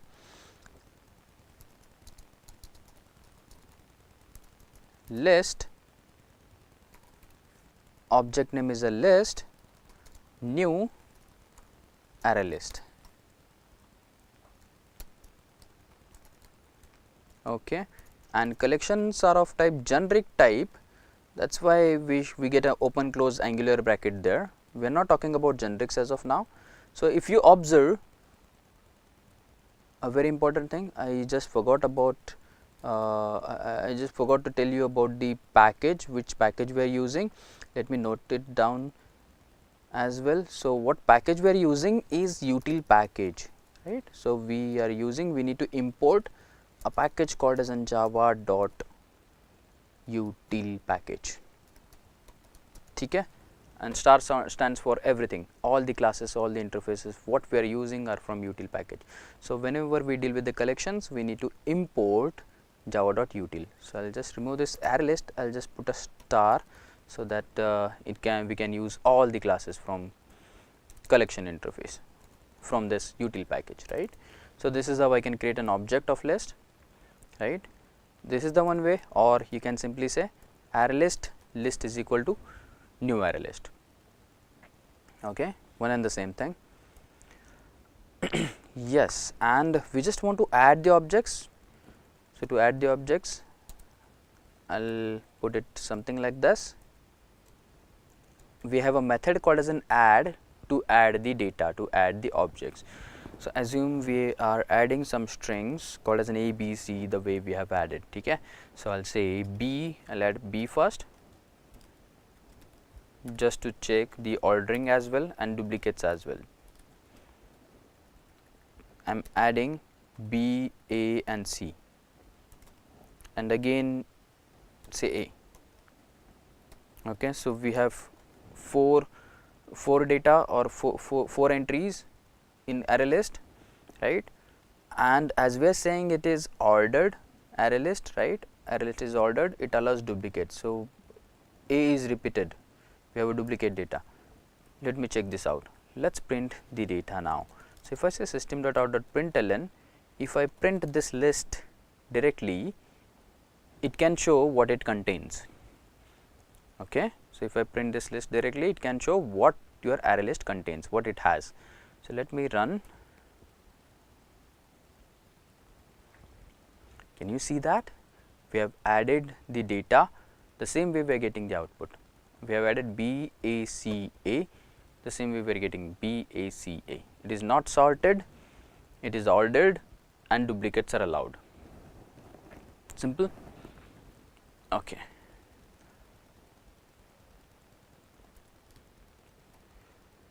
But actually if you see, it is just displaying data, right? We are using in system.out.println, we are just printing a data. This is not an actual way to retrieve the data. So here is one more thing here, that you can remove or add a data, you can get the data by index as well. So you can use a method called as an list.getProbably, yeah, and as you can see index. So if I pass 1, so it will retrieve the value which is present at index 1. So I should get A here. Can you see? So index starts with 0, 0, and on first index I have A, and I am using list.get 1, get of 1. So as you can see, in collection classes we have many inbuilt methods which allows us to retrieve the data from any index, right, which can allow us to add data at any index. It becomes very easy to manipulate the data, okay, and that is why we are using collection. Similarly, we can remove data if we want. I can use a method called as an list.remove by the index or by the object directly. So if you want to remove it by index, so you can give index directly. I want to remove it by object now. So you can use an object name directly here. Let me print the object again, that is an list, array list again, right. So I should get A, B, so I should get B, A, C now. A is removed. Can you see that? Okay. But this is just displaying the values, as I said, as we discussed, this is just displaying the values.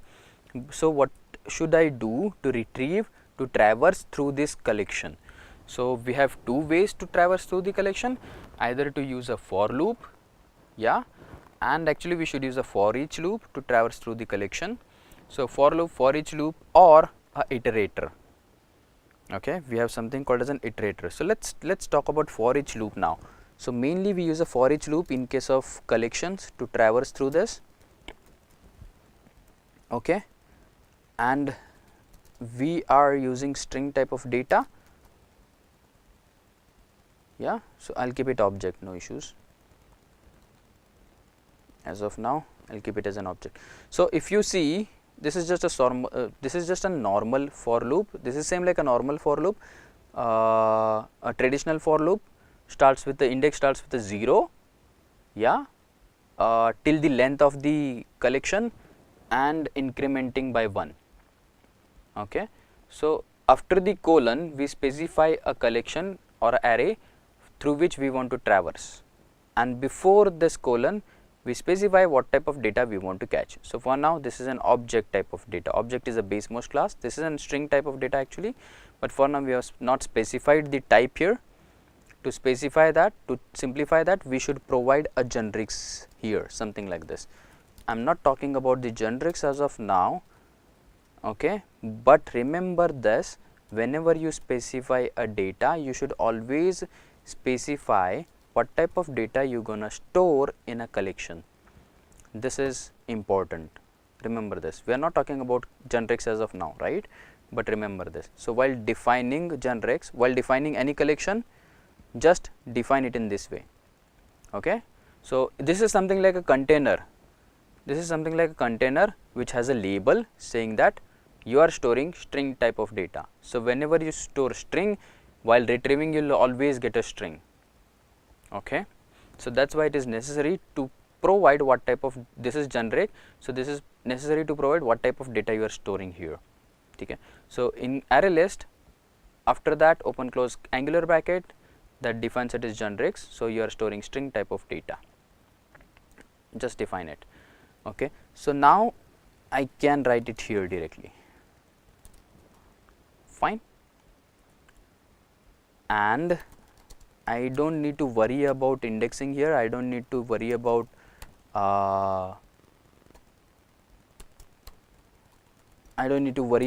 the indexing, I do not need to worry about declaring an index, that is a variable I can directly print this object. This is how how I can traverse through the collection.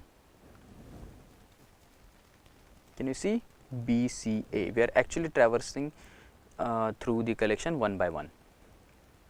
Okay. So, this is called as an for each loop. It is starts with 0, index starts with 0. This is internally an traditional for loop. The only thing is this is only incrementing loop and incrementing by 1. This cannot be used for decrementing loop, okay, or not even for escaping or for jumping from 1 to second level. This is directly to increment by 1 only, not to increment by 2. Okay. So, this is incrementing by 1 till the length, whatever is the length. Okay. Indexing starts with a 0.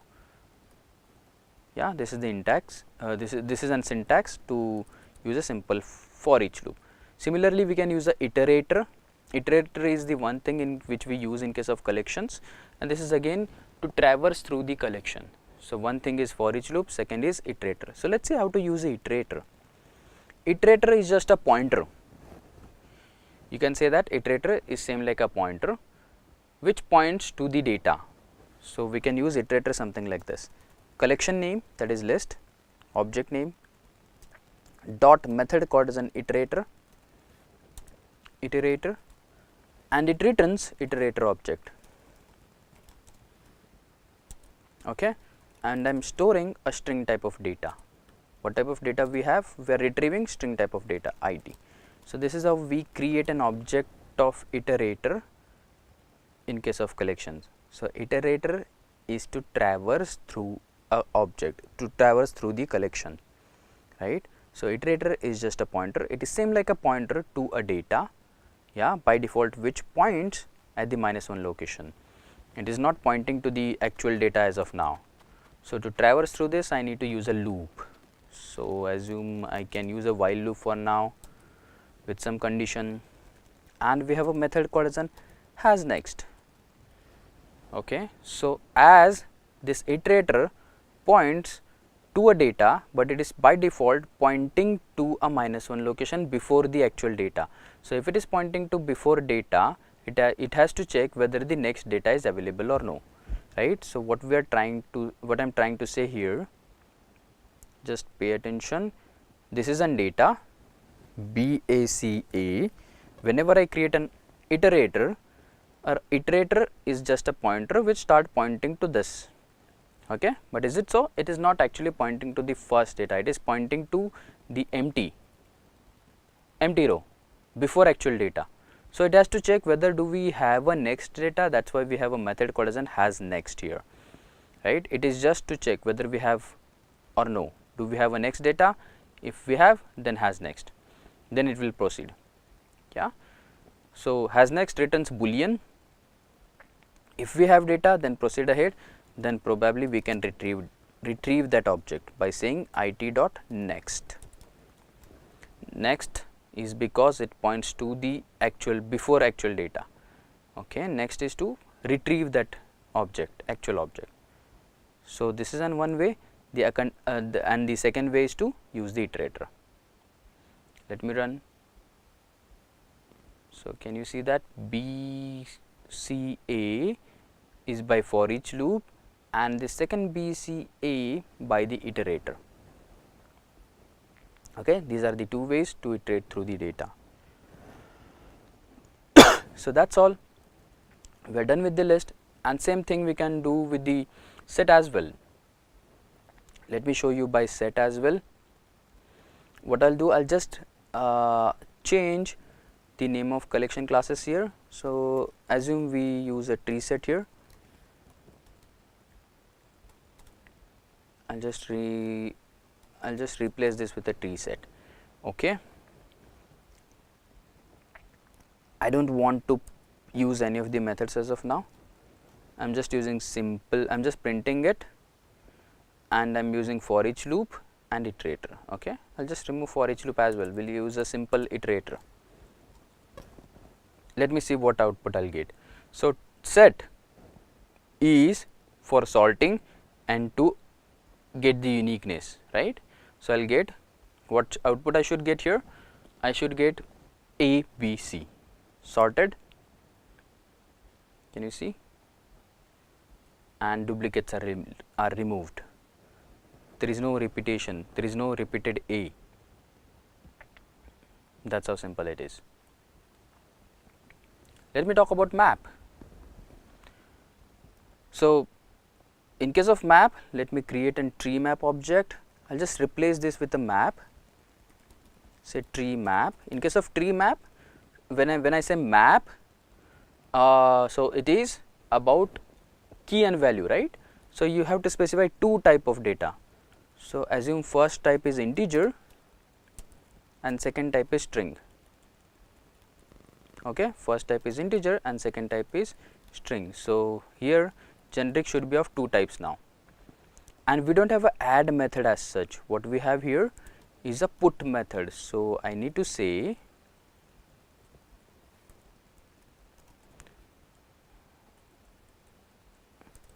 tree map. I'm modifying the same example. So I'll say map dot put. Rather than add, we have a method called as an put here, right? So as you can see, we have to specify key now. So assume I'm specifying key as in 102 and value as say A. Map dot put value as in 101 and value as say B. Map dot put say 105 comma C. Okay, we don't have list, we have a map now. Object name is map, so I'll say map. Let me comment this iterator. Iterator works in different way in case of map, so I'll show you that as well. So for now I'm just printing that map. Okay, so as we are using tree map, this means what? Sorted by keys, yeah, not by values. It will not sort by values, it will sort by keys and uniqueness for keys. So let me add a duplicate data, duplicate key. Okay, uniqueness and sorting is applicable for key, not for values. So it should get only it should retrieve only 101, 102 and 105. Can you see that we have only 101 sorted by keys, no duplicates. Okay, values can be duplicate. Even if I put a different value here, that's fine, but as the key is duplicate, so it will not add this. The previous one will be replaced. Can you see that B is replaced? This is added first, so it is replaced with this. So that's why I am getting 101D, 102A and 105C. Okay, so tree map is sorted by keys and the uniqueness is checked for keys, not for values. That's it. And in case of map, how I can use iterator is only one thing I need to make a change here. I need to use a iterator probably on a key set, on a entry set. Yes, so I'll say map, as we have two data, right? I have key and value, so it will ask you whether you want to put a iterator, whether you want to traverse only the keys or whether you want to traverse through the complete entry set, right, or a complete data. Okay, so I can use it. I can say map dot entry set is to get everything dot iterator. So map dot entry set dot iterator to get everything. So in that scenario, as I am getting both, and I should not specify this, generics will not be allowed because we have both integer and string, we are getting both, right. So let me print, let me run. Can you see? It is retrieving keys with the values 101D, 102A, 105C. If I say entry set dot iterator, similarly I can say key set. If I say key set, I will get only and only keys now. If I run, I will get only and only keys. This is how I can work with the iterator in case of map. That's all. So yes, and we are done with the demos of collections as well. So we have seen a demo for list, we have seen a demo for set, that is tree set, and we have seen a demo for map as well, that's a tree map. So, and yes, this comes to an end and we are done with the demos. So with this we have come to an end of our session. That's a very fantastic session we had. I hope you enjoyed this. I hope you have many queries related to these sessions or related to the topic which we have covered. And yes, definitely you can comment on that, definitely you can ask questions on that. So below video you have a comment section, you can ask your questions on that comment section. Thanks a lot guys, have a nice day, bye bye.